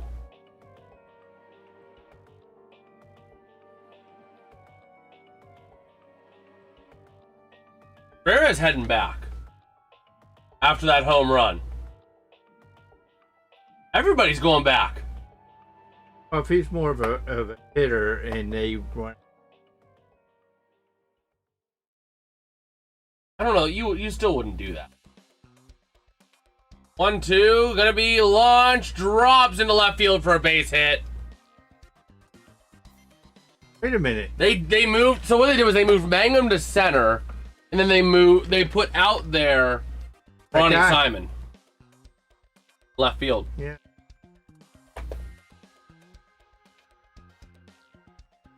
That was a stand-up, or that was a double.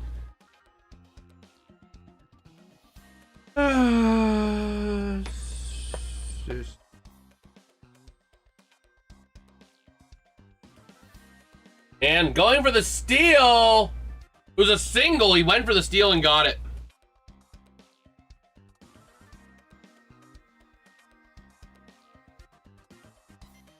Man.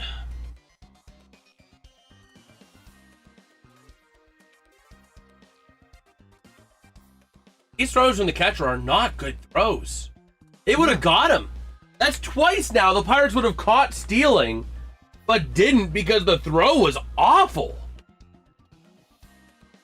Man, Andy Rodriguez needs to work on his throws.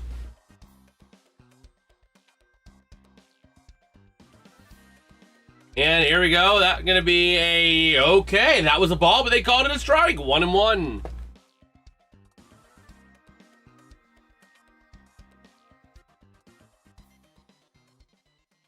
Okay. 1-1. Outside for a ball. I wonder, Jason.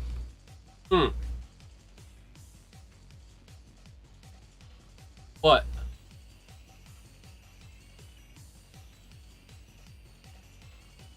What? I wonder if there was ever getting.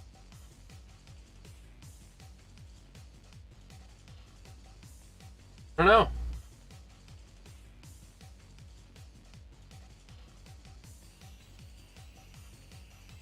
So here we go.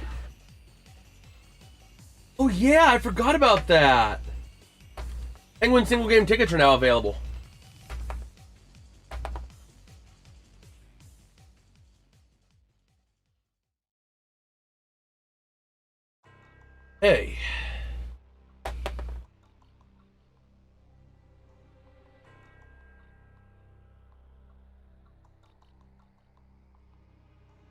me see here.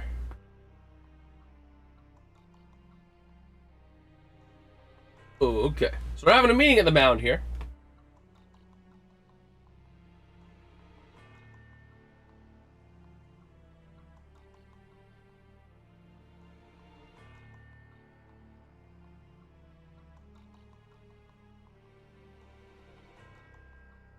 Okay. So here we go. Runners on first and second here as Lara comes up to the plate.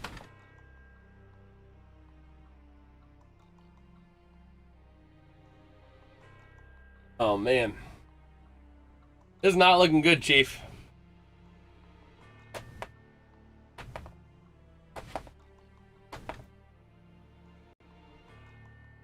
And now the 0-1 in the dirt, runners advancing. Oh no. Great trade for the Pirates.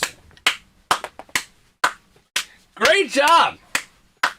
Ben Cherington wouldn't make a move unless it was the right move. That's the most Pirates pitcher I've ever seen.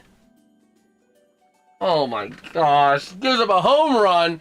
Throws multiple pitches down low, throws one at the plate, resulting in runners at second and third, with only one out, mind you.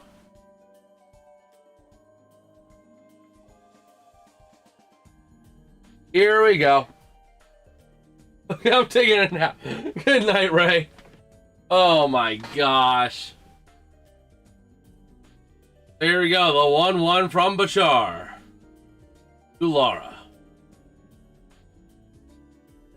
Pitch. Gonna be launched foul. Why is he'll fit right in? That's what I'm saying. Oh my word.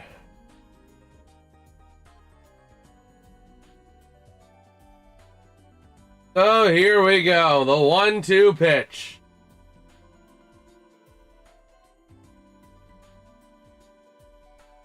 From Bachar. There's on second and third, one out. The pitch in the dirt again. Oh my word.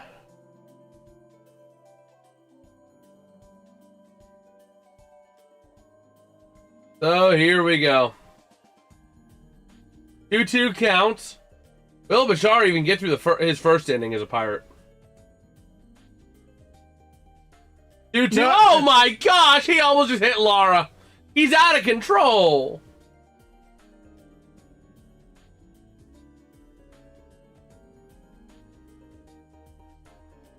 Oh my gosh, he almost just took the head off of Lara.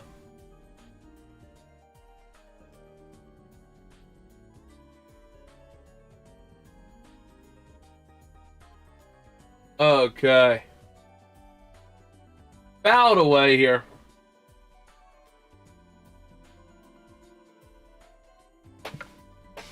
Man.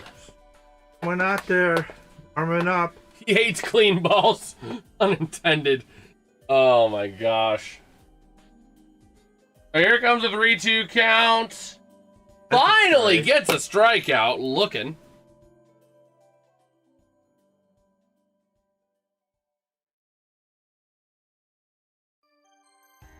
But the Pirates have now done something that I have not seen in a hot minute. They have gotten at least one strikeout every inning.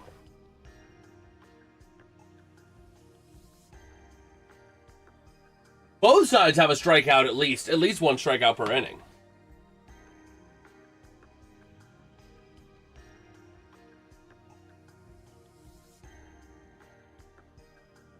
Oh, here we go. 1-0 to Pratt. Who's pitching tomorrow night?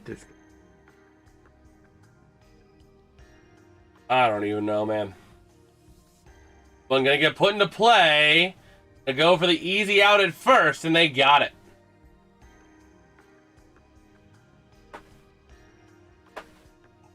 That was a disaster of an inning. Up one. That was a win compared to what Skenes' inning was. Oh man. You know? But Here comes the 7th. Will they get a guy to at least second base? they probably will, because I said the 6th and you said the 8th. That way nobody wins.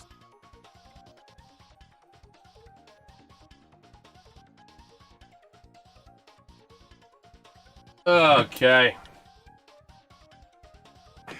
I presume Patrick's going to stay out there for the... At least we don't have to play the Brewers anymore. That's a blessing.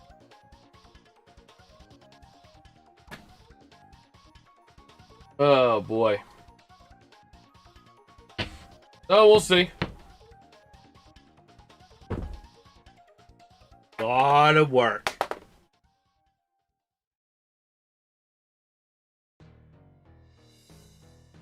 Yeah, this is the first time in a while. That was the other thing. It didn't hit me until now.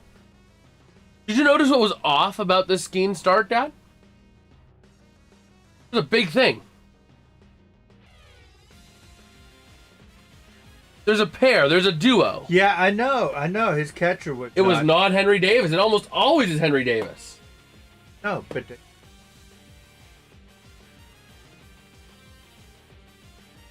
changed it up. Yeah. Try to get him to a little bit better. That was try to get him more concentrated. You know, focused. True. Oh my word. But it's just his next start he'll probably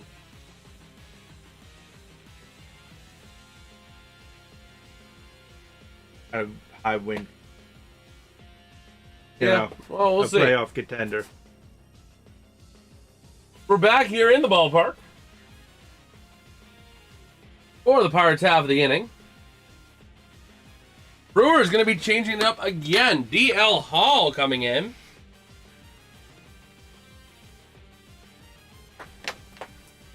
All on the year with 32 innings pitched, a career best 152 average against, and career best 225 ERA again. ERA, whip of 128. He has a way above average walk rate at 19%.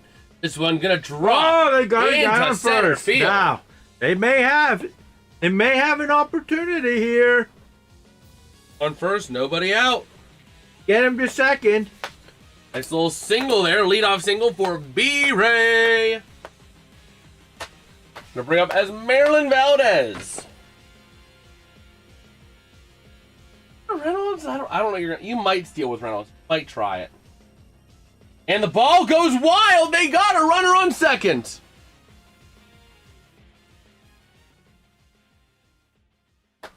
Can he get him in? I doubt it. Oh man. First time they had a guy in second. Took him to the seventh inning to do so, but They advance him to third? now you're asking too much. Maybe.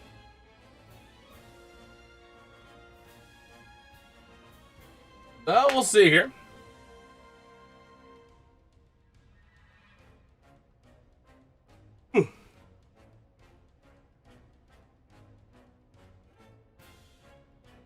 Okay. Going to be outside for a ball.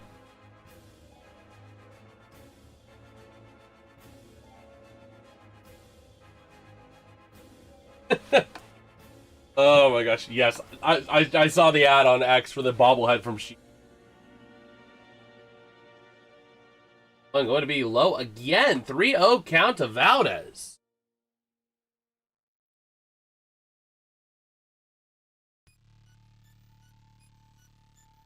Oh, the 3-0. In there for strike one. Got another pitcher warming up in the bullpen. Senzatella warming up in the bullpen.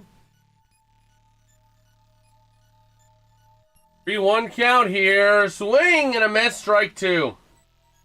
Trying to hit a home run. Brewers fans doing the wave here at American Family Ballpark. He's trying to hit a home run. That's what he does. Hasn't done it in a while, so he is kind of due.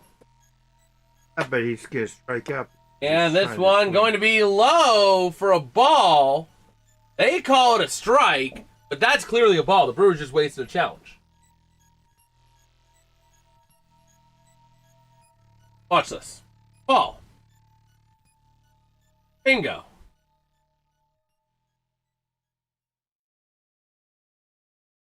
Okay.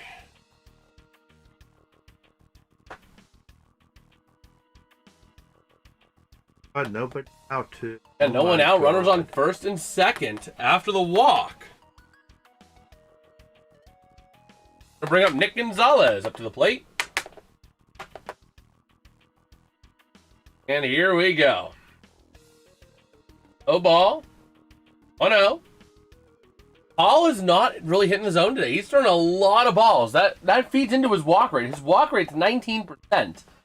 League average, 9%. More than double league average on walk percentage.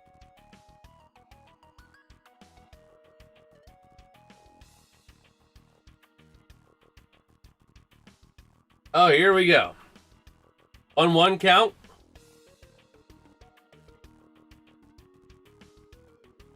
Getting on the pitch. And Gonzalez swings and fouls off.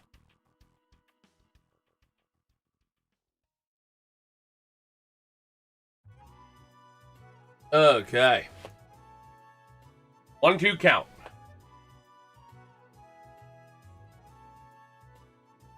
Gonzalez again 1 for 2 on the day.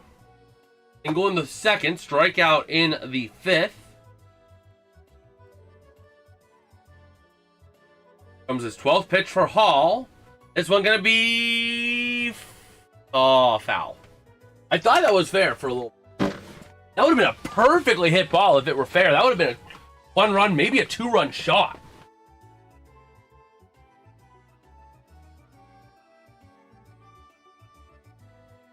Oh, here we go.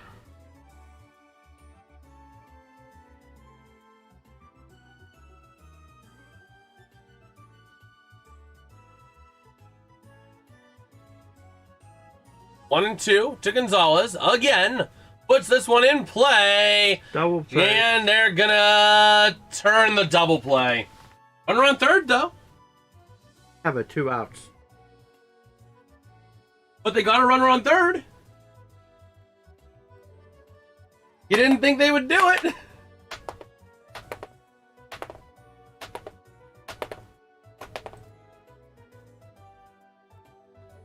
Man, just barely.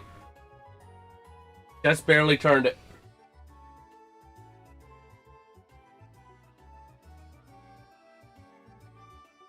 And here we go.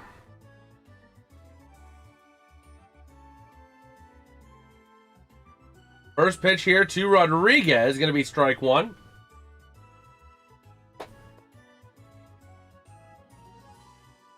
Runner on third. Are they going to bunt? I don't think they're going to bunt. I mean, and it's Andy Rodriguez. I don't think he has that dog in him to bunt that, you know? But it's a 1-1 count here. Hall has been all over the place.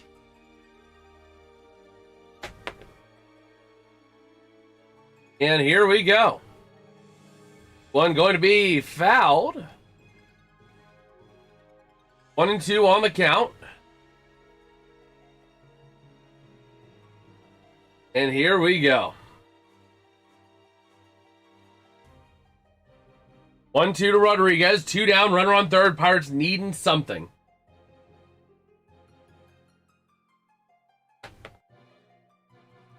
So here we are. All with his 17th pitch of the day. Double play helped him out a lot in the pitch count. 1-2. Ooh.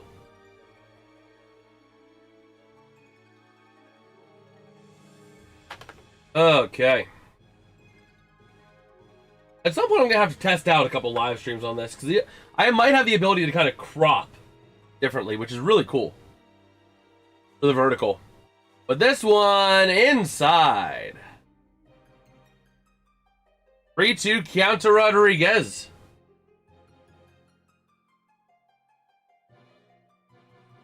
And here we go.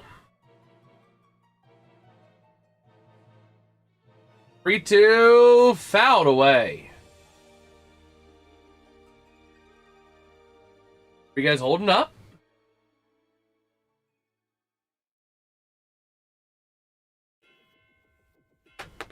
Oh, man. Oh, again, looking at that 3-2 here. He's going to need something. And he launches this one. High fly ball, deep left field. This one is out of here. 2-run home run. Give us that cone love, Dad. Not going to do any. Not going to. That's good. They got 2 runs. That is a beauty. That is his 7th home run of the season, total of 20 RBI. Beautiful, beautiful play there for the Pirates. A 2-run shot. That just barely cleared the wall, too. That thing bounced the top of the wall. Let's go. Let's give the bobble some love. Bobble, bobble, bobble, bobble. That, like, hit the top of the wall. Look at how close that was. That was about a foot. Good. 1 foot shorter, that would have been off the wall. But we'll still take it. 2 runs is 2 runs, and that puts a little bit of pressure on the Brewers. We could see Weaver tonight. We very well could see Weaver. This could be the spark the Pirates need. As they're having a meeting, are they pulling him? Yeah, they pulled him. Yeah, they pulled Hall at 20 pitches. Okay, gonna bring It would have been in. better if they wouldn't have let that on. Gonna bring in Antonio Senzatella.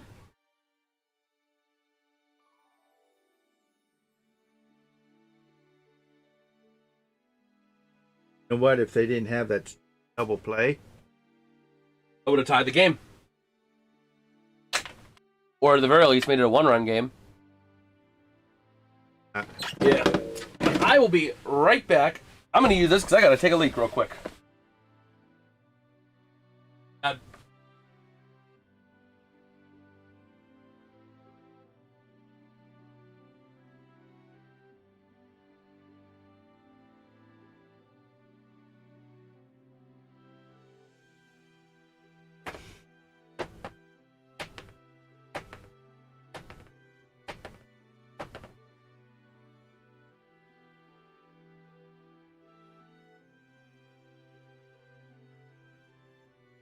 it'd be over already.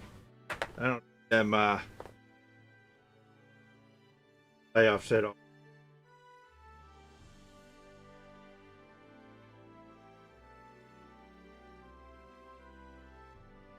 I had dinner earlier. I had a chicken sandwich. But we shall see what happens here. I think I'd start all over again. I can get a another home run. It'd be nice to see another home run here, back to back. Brought us a friend. Back to back would be good, Jason. That is true. Bringing in Senzatella. Outside for a ball on the first pitch. Got to start all over again. Hey. What a little bone. Come on. Jacob Gonzalez. Oh, it's yeah. Gonzalez pinch hitting for Jared Triolo. There. They need saying hello. 1-1, swing and a miss, 1-2. he's strike out. Cute little happy pup, huh? Yeah. So here we go. The 1-2, swing and a miss, strike 3. Oh, tip, but still.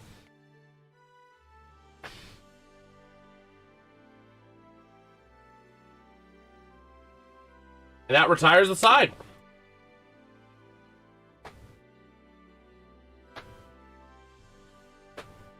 Oh, boy.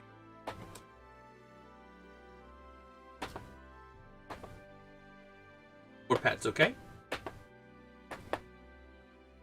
Fill in my card.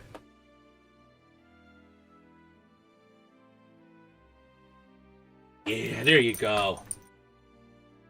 Oh, man. The Pirates there with a very solid inning, I would say. Nice inning to get the party going. That'll be it. But it does put pressure on the Brewers. So the Pirates let up another couple runs this half inning.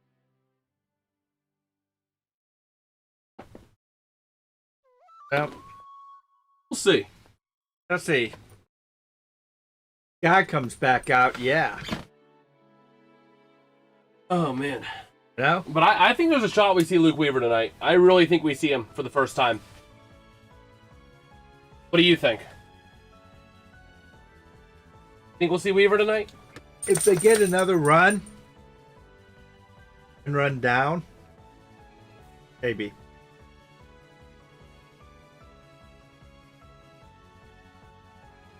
Oh, man.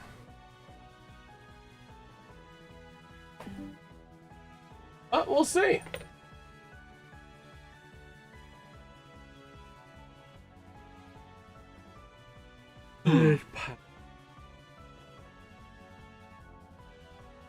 Okay. So we'll see here. Gonna look on X. We have a little bit of time. Okay.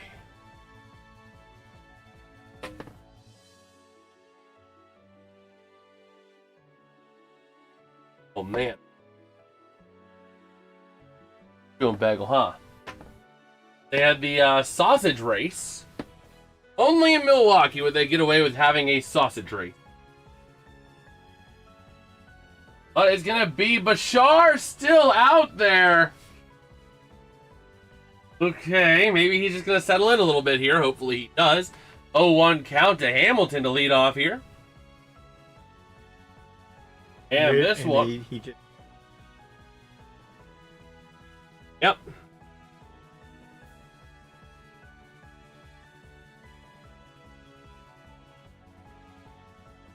And here we go.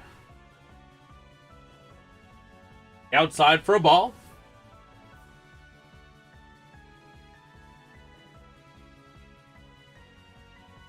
Here we go. 2-1 to Hamilton.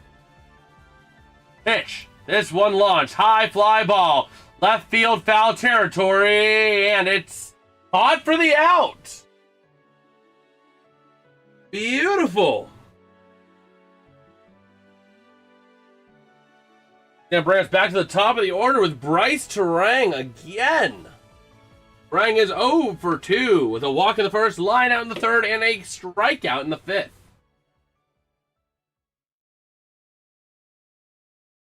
Okay.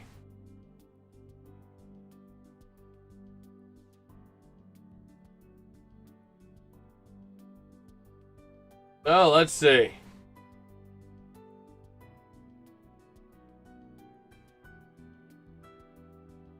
Terang, ready for his first pitch of the at-bat. Gonna be in there for strike one. Start here. The two managers. To go for a bunt, ends up fouling it away. 0-2. Yo, Brandon with the hiding potentials. Much love, Brandon Joyner. Much love. And taking a look at the notable moves at the trade deadline, the big one for the Pirates being Luke Weaver. But really, overall, just revamping that bullpen, which is doing its job, I would say, to a point. Obviously, you have the christening of giving up a home run in your first inning as a Pirates reliever, but it still is fine. Here comes the 1-2. Low for a ball. Are not looking the greatest so far tonight, but getting the job done.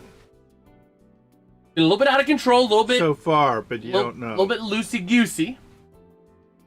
2-2, and he is about a mile outside of the zone. Hey, the strike zone's over here, not over there. Let's maybe get it in the strike zone this time and not go to a full count. Bachar, 34th pitch of the day for him. And that one going to be fouled straight down. They're getting him on it, too. Tagged him. All right. Oh, Brandon with 100 for 2 joules. Much love, brother. Much love, much love. Oh, man. I guess it was either that or he caught it. I don't think he caught it on the ground, so it had to have been the tag. Either way, 2 down already. Gonna bring up Jackson Corio, who's 0 for 3 on the day. 2 flyouts and a strikeout that came in the 4th inning. And here we go. First pitch from Bachar of the at-bat. Clock under 10. Here's the pitch. And it's low. Right after the game. Okay. Okay, here. So Jackson Corio, 0 for 3 today, as stated earlier. Here comes the pitch, the 1-0 pitch. And it's going to be low for a 2-0 count. Oh, my word.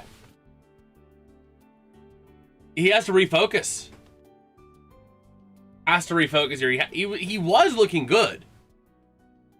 But this one launched high, fly, ball, pop into shallow center for the easy out. Nice little pop out there. 1-2-3 inning for the Pirates. That is actually the first time they have done that since the 5th inning. And ironically enough, you know the funny thing about that? You know who they 1-2-3'd in the 5th? Same people. Exactly. Started almost in the same exact way, too. Bro, this is weird. David Hamilton in the 5th flew out. In the 7th, flew out. Bryce Terang in the 5th struck out. In the 7th, struck out. Jackson Corio in the 5th flew out. In the 7th, popped out. That is crazy. Wow, they got to. Can they get a couple runs to? I'd imagine DL Hall comes back, or not DL Hall. Antonio Senzatella comes back out. Senzatella only had 4 pitches. Yeah, but with Pirates get a couple runs. So Bachar getting 2 innings. Bit of a surprising change there for Don Kelly. All right, let's get pitch counts here. 13 pitch inning out of Bachar there. And again, both teams having at least 1 strikeout every inning. The only pitcher to have not had a strikeout today was DL Hall. So, big things there. Pirates.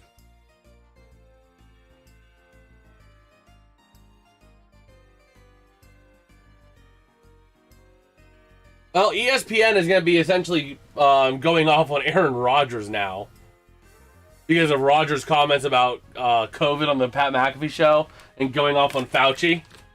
They said, ESPN executives are extremely unhappy with Aaron Rodgers following his comments on the Pat McAfee show and are now weighing how they will want to handle coverage of his highlights during the upcoming season. Oh, man. Do you think Aaron Rodgers cares? I don't think he does. Just imagine if the Steelers make the Super Bowl this year. Because you know what network has the Super Bowl? ESPN. That would be so freaking perfect. That would be so perfect. If they end up getting to the Super Bowl, Aaron Rodgers has one last FU before he rides off into the sunset, wins the Super Bowl on ESPN, a network which hates him now. And guess who they defeat? Who? The Green LA Bay Rams. Packers. No, the Green Bay Packers. The Rams. No, it's got to be the Green Bay Packers. You know why? With Donald coming back. No, you know why it's got to be the Green Bay Packers? Because that's his. Him and McCarthy's former team, they teamed up somewhere else and beat him again. And Abner Uribe coming out here for the Brewers. Or it could be the Dallas Cowboys. No, because Rogers was never on the Cowboys. No, but he was. McCarthy was, yeah, but it'll be more poetic if it was McCarthy and Rogers teaming up against their former team. You know. So here we go. Spencer Horwitz. Pinch hitting for Rafael Flores Jr. That means, okay.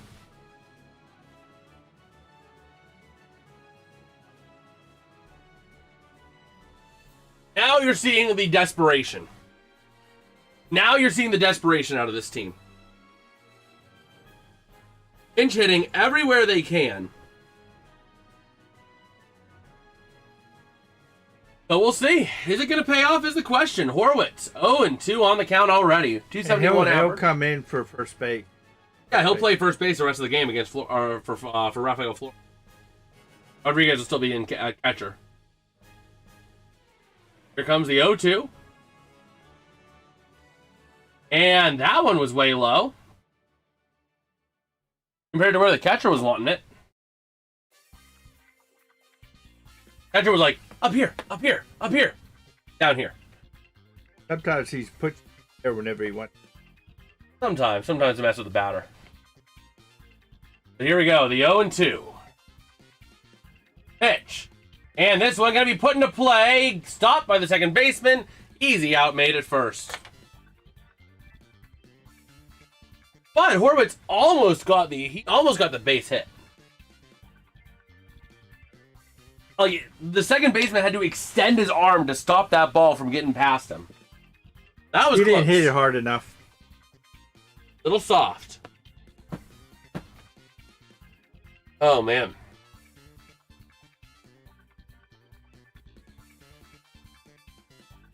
Oh, let's see.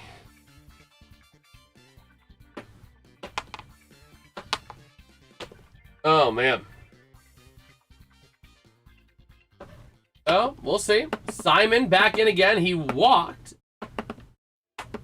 They projected the ads. I didn't realize they actually projected different ads on there until they just showed that. Those ads that change, they're projected. They're not just in the ballpark. I never knew that. But a 1-1 count to Simon.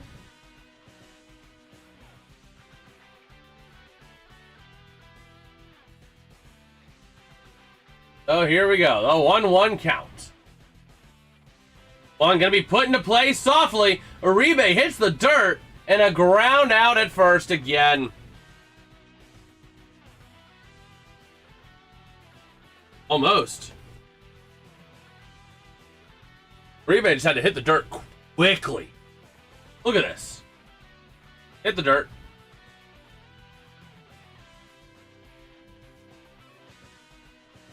Okay.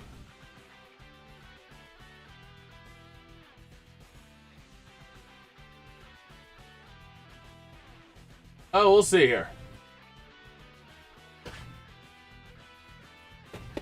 So, Mangum back up, 2 down. Pirates down by 2, needing something right here, right now.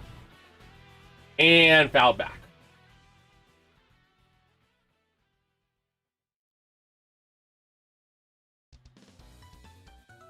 Okay.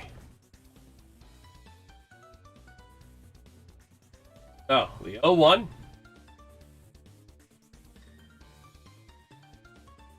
Here we go.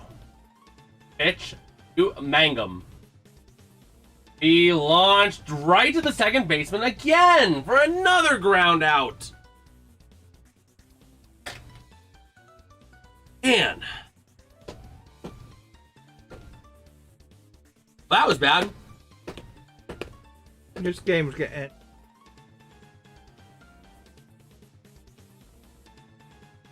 Gonna need a bit of a comeback sauce here. Oh boy.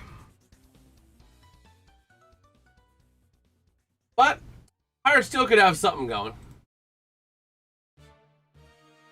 9-pitch inning for Uribe. Is he going to be the closer is the question. Oh, already used Chad Patrick. Your best statistical pitcher probably is Trevor McGill. He's your closer, but do you really need to bring? You might bring him in because it's too close of a game. I'm betting we're gonna see Trevor McGill in the top of the ninth. You're gonna see here come in.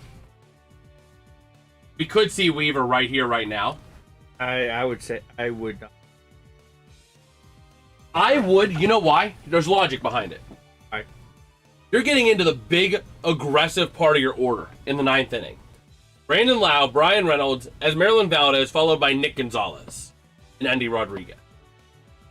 Those are your next 5 batters. You have a shot. Put in your lockdown guy to give you that chance. You know what I mean?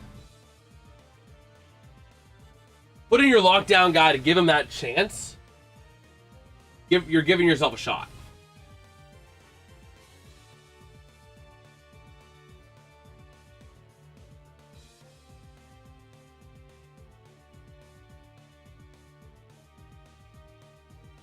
Okay.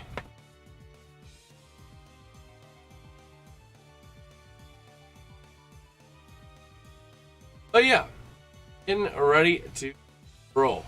When was the last time skiing? Oh man, let me see. It must have been a month ago. Months ago? Take a look. Skenes on his statistics.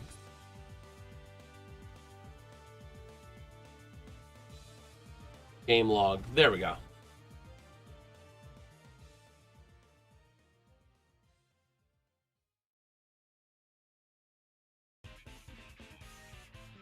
The 19th of July. He won the 7th, 12th, and 19th of July. And it's Evan Sisk making his return! Sisk is back! Let's go! I like Sisk. He was on the 60-day IL, but Evan Sisk is back. Guess who's back? Back again. If I would have known Sisk was back, I would have considered throwing him in, too. Because he was a solid pitcher before he got injured. Do nothing. Can't eat. Break. Hey, before he was injured, he was a pretty solid pitcher, so. I'm fine with that. Sisk 2-0. In there for strike 1. It's going to be on Garrett Mitchell. 1 for 2, or over 2 on the day, with a walk and a run. And the 2-1 going to be outside for a ball. He's going to walk him. 3-1 count here.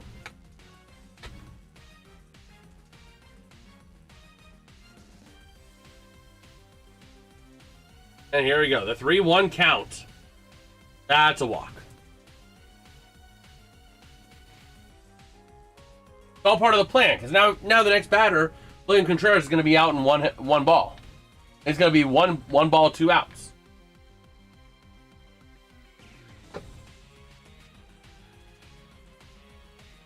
Oh, here we go. It's going to be Contreras up. Last time up, he got a solo shot home run. And this one, swing and a miss, strike 1. Contreras again, 1 for 2 on the day. Also walked in the 4th inning, resulting in a run.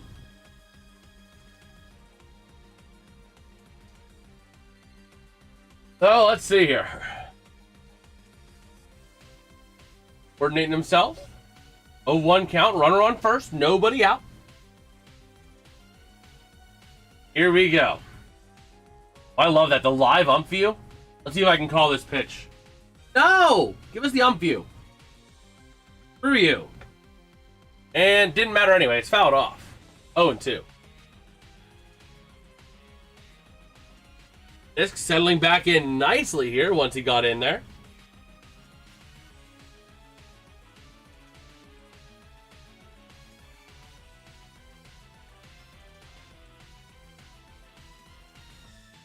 And here we go. A 1-2 count.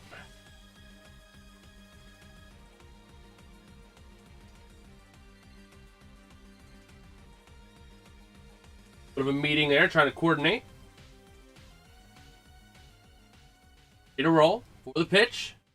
9th pitch of his outing. 1-2 count to Contreras. And the pitch. Swing and a miss. Strike 3. Keeps up the trend of Pirates having at least one strikeout every inning.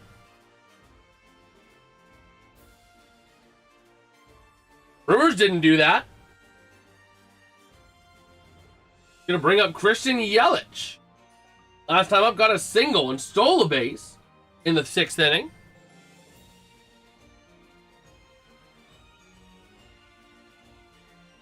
And here we go. Keeper there. The result in a ball, 1-0.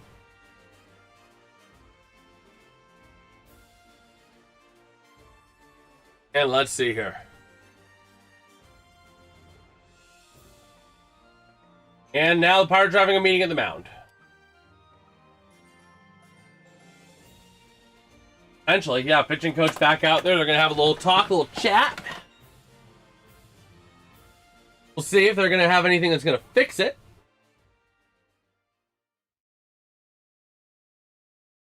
Okay.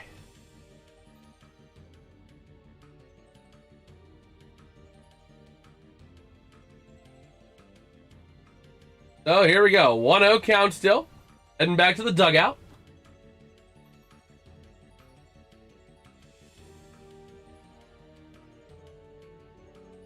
Oh, man. 1-0 from Sisk to Yelich. Go for the pickoff attempt. Not going to get it. Pretty weak pickoff attempt. Just more so keeping him honest than anything. Here we go. The lefty Sisk.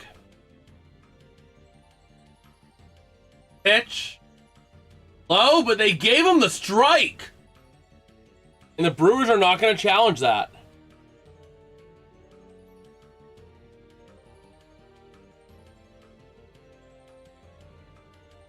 Here we go. The 1-1 count to Yelich. That's going to be low and away for a ball 2.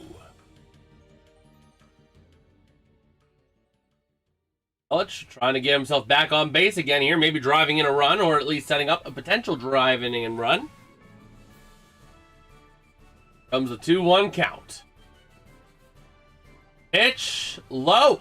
He's calling that the strike zone. Wow. Wow, that is 2 times as that bad. He's been low. But low center, he's calling a strike. Wow. And that one going to be outside. Whoa! Swung, though. Oh, did he? Yeah, he did. I didn't see the swing. I was about to say. Yeah, he swung. This umpire, man, he must have taken the Pirates on the parlay. Oh, man. No, he just went.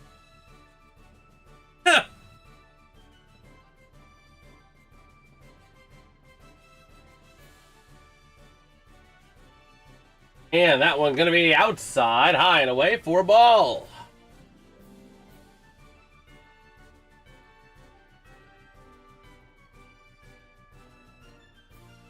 Hey, my crew special this year. Let's go, Brewers. What's good, Cream City? You know, I gotta say, all things considered, I am not... It is McGill warming up. But I am not, like, disgusted with where the Pirates are.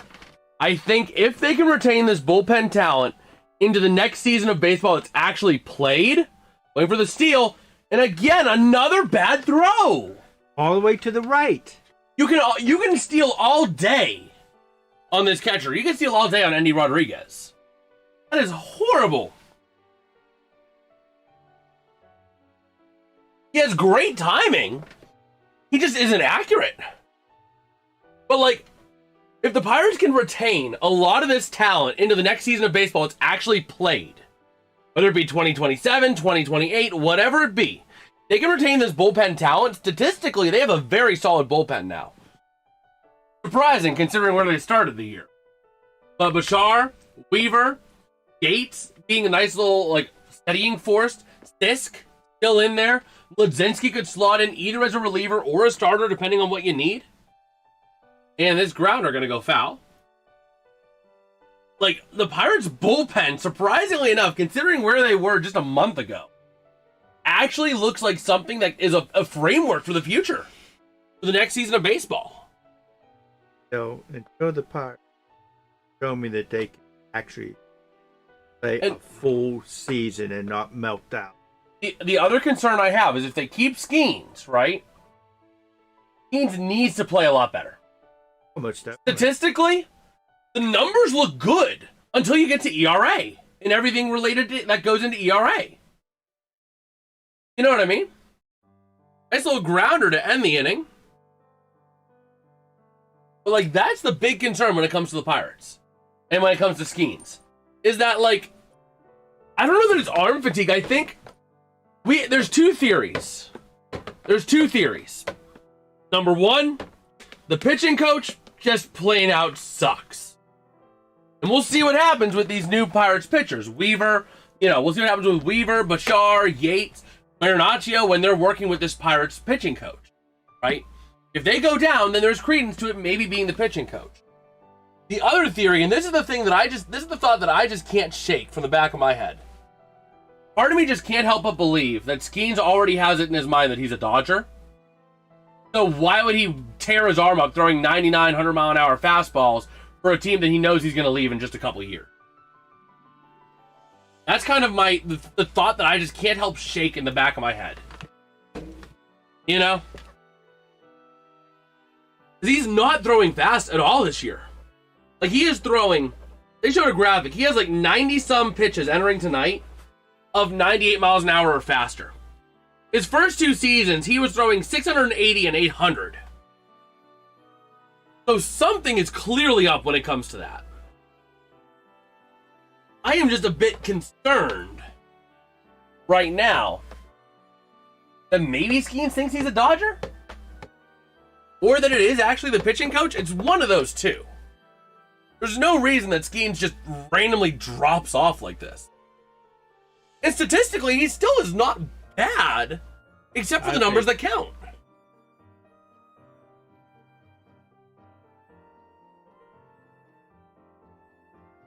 Timing and I mean, like, statistically this year for Skenes, right? His whip, 0.99. That is good. Or like that's his career. Never mind. His whip is 1.11. So that's a bit elevated. ERA of 3.9. Not great. His strikes to ball ratio, or strikeouts to ball, or to walks ratio, 4.9. That's pretty good. You know? He's striking out a lot of batters. He's not walking a lot of batters. But it's the ERA, the whip, the batting average against. Those are all down the crapper for him. But Trevor McGill making his walk out here for the Brew Crew tonight. Trying to hold this 2-run lead in the 9th inning. He will. Oh, we'll see. There's still a shot. Getting into the heart of the order here for the Pirates. You're going to be due up this inning. Going to be Brandon Lau, Brian Reynolds, and as Marilyn Valdez. You can get 2 runs out of that.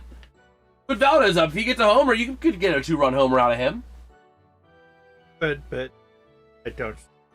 And at that point, we do see Weaver in the bottom of the 9th. I think if the Pirates take the lead, the Pirates put in Weaver immediately. This first one hit high fly ball right to center field. Top of the 9th, first pitch. Going to be a fly out for Lau.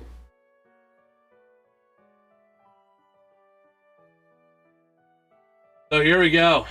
Pirates are 3-32 when trailing by 4+ runs. Brewers are 44-0 when leading by 4 runs. Well, you can't be perfect. The Brewers are going to blow a 4-run lead at one point. Hey, it could be. There's always a first for everything. The Pirates are due. They're 3-32 when trailing by 4+ runs. They're due. Note the insane amounts of copium going on here. Here goes Brian Reynolds, 1 for 3 on the day. Pitch from McGill. Low and outside, just barely, but it is for a ball. That would not have held up to the scrutiny of the ABS. Bill's been steady for the last 2 months. Location was terrible, but he seems fixed. Well, we'll see. I mean, statistically, he's a pretty solid pitcher. He's a pretty good pitcher statistically on the year. Check this when he didn't go. Good. Ball 2. Yeah, McGill on the year. Opponents batting 183 against him, a whip of 0.92. Those are both career highs. ERA at 2.76. Pretty solid ERA right there. So, you know, McGill's a pretty good pitcher. Gotta give him that. But fear to beer for the Let's Go Bucks. Yes, sir. Reynolds ready to go with a 2-0 count. And this pitch going to be fouled away. I was definitely in the zone. No shot of that being a ball. He had an ERA over 5 for a bit. Wow. Wow. So he's definitely brought that down. Oh my gosh. And this one going to get launched towards the right fielder, and it's an easy catch.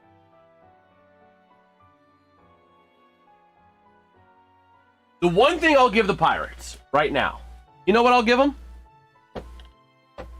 They're hitting it pretty deep right now. Granted, I would have loved to have seen that ball from Reynolds be more of a line drive that would have dropped into right field, but, you know. We'll see. As Maryland Valdez ready to roll here, he has not had a home run in a hot minute. How long has he been on a dry streak for? He's due. Swing and a miss, strike one. He's going to strike out because... Not without a home run. He has not had a home run since July 26th. Swing and a miss, strike 2. Come on. You haven't had a home run in like 3 weeks. 2 weeks. You're due. The 0-2 count. To Valdez. From McGill. Here's the windup. And it's high for a ball. Way high. So much high, in fact, that I would say it was higher than the Snoop D-O-double-G. 1-2 count on Valdez. Trying to keep his team in it here, trying to bring Nick Gonzalez up to the plate. Because if he's out, it is game over. Valdez 0 for 2 on the day with a walk coming in the 7th. Here comes the 1-2. That's high. That's not good challenge, Valdez. You have a challenge. You have a challenge. Okay, good. Good. For a second, he was walking away. I was about to say, you have a challenge, and that's a ball. Oh my gosh. Oh, wait, it looks like the Brewers right now. Can't wait to see what the Brewers can do with Dusty May. Well, we'll see here. And here comes the 2-2 count to Valdez, staying alive for one more pitch. This one fouled away. Valdez trying to, staying alive, staying alive. Here comes the 2-2 count. Valdez trying to bring Nick Gonzalez up to the plate for another at-bat, for another chance here. This one going to be inside for a ball. 3-2 on the count to Valdez. Here we go. 7th pitch of the at-bat. Full count here, top of the 9th, 2 down. Needing this one to stay alive. The pitch to Valdez from McGill. Here comes the windup, the pitch. Swing and a miss over the heart of the plate. How do you miss that? That is the worst kind of whiff to lose a game on. Like, it's one thing if you whiff on the edge of the zone, if you whiff high, if you whiff low. That was the heart. That was the middle section of the plate, man. Well, tomorrow you're going to see another one where they're going to lose again. Well, the Pirates going to walk away with this one, losing in 4-2 fashion yet again. I think that was the same score as last night's game, wasn't it? Yep. 2 games dropped in a row, 4-2. Pirates going to need to try to get back on track with Game 4 tomorrow, as they're going to fall further out of a wild card spot. They're gone. Hey, you might as well forget about them. Man, but a big game here for the Brew Crew, maintaining that lead in the NL Central and just being a force to be reckoned with, man. But yeah, I do got to wrap it up pretty quick tonight because I got to get a couple things taken care of before I go to bed, and then I got to get up extra early tomorrow. So if you guys did enjoy, drop us a like, drop us a sub. We'll be live for Pirates baseball throughout the rest of the season. So if you guys did enjoy, drop us that like and sub. Let's try and see if we can hit. We did hit that next minor goal of 1120. Much love to Allians. Might be a couple days before I go live again, but I will have a couple of shorts coming out over the next couple days. So make sure you guys stay tuned for that. And I will catch you guys next time. Peace out and have a good one. Good night, Sagmo.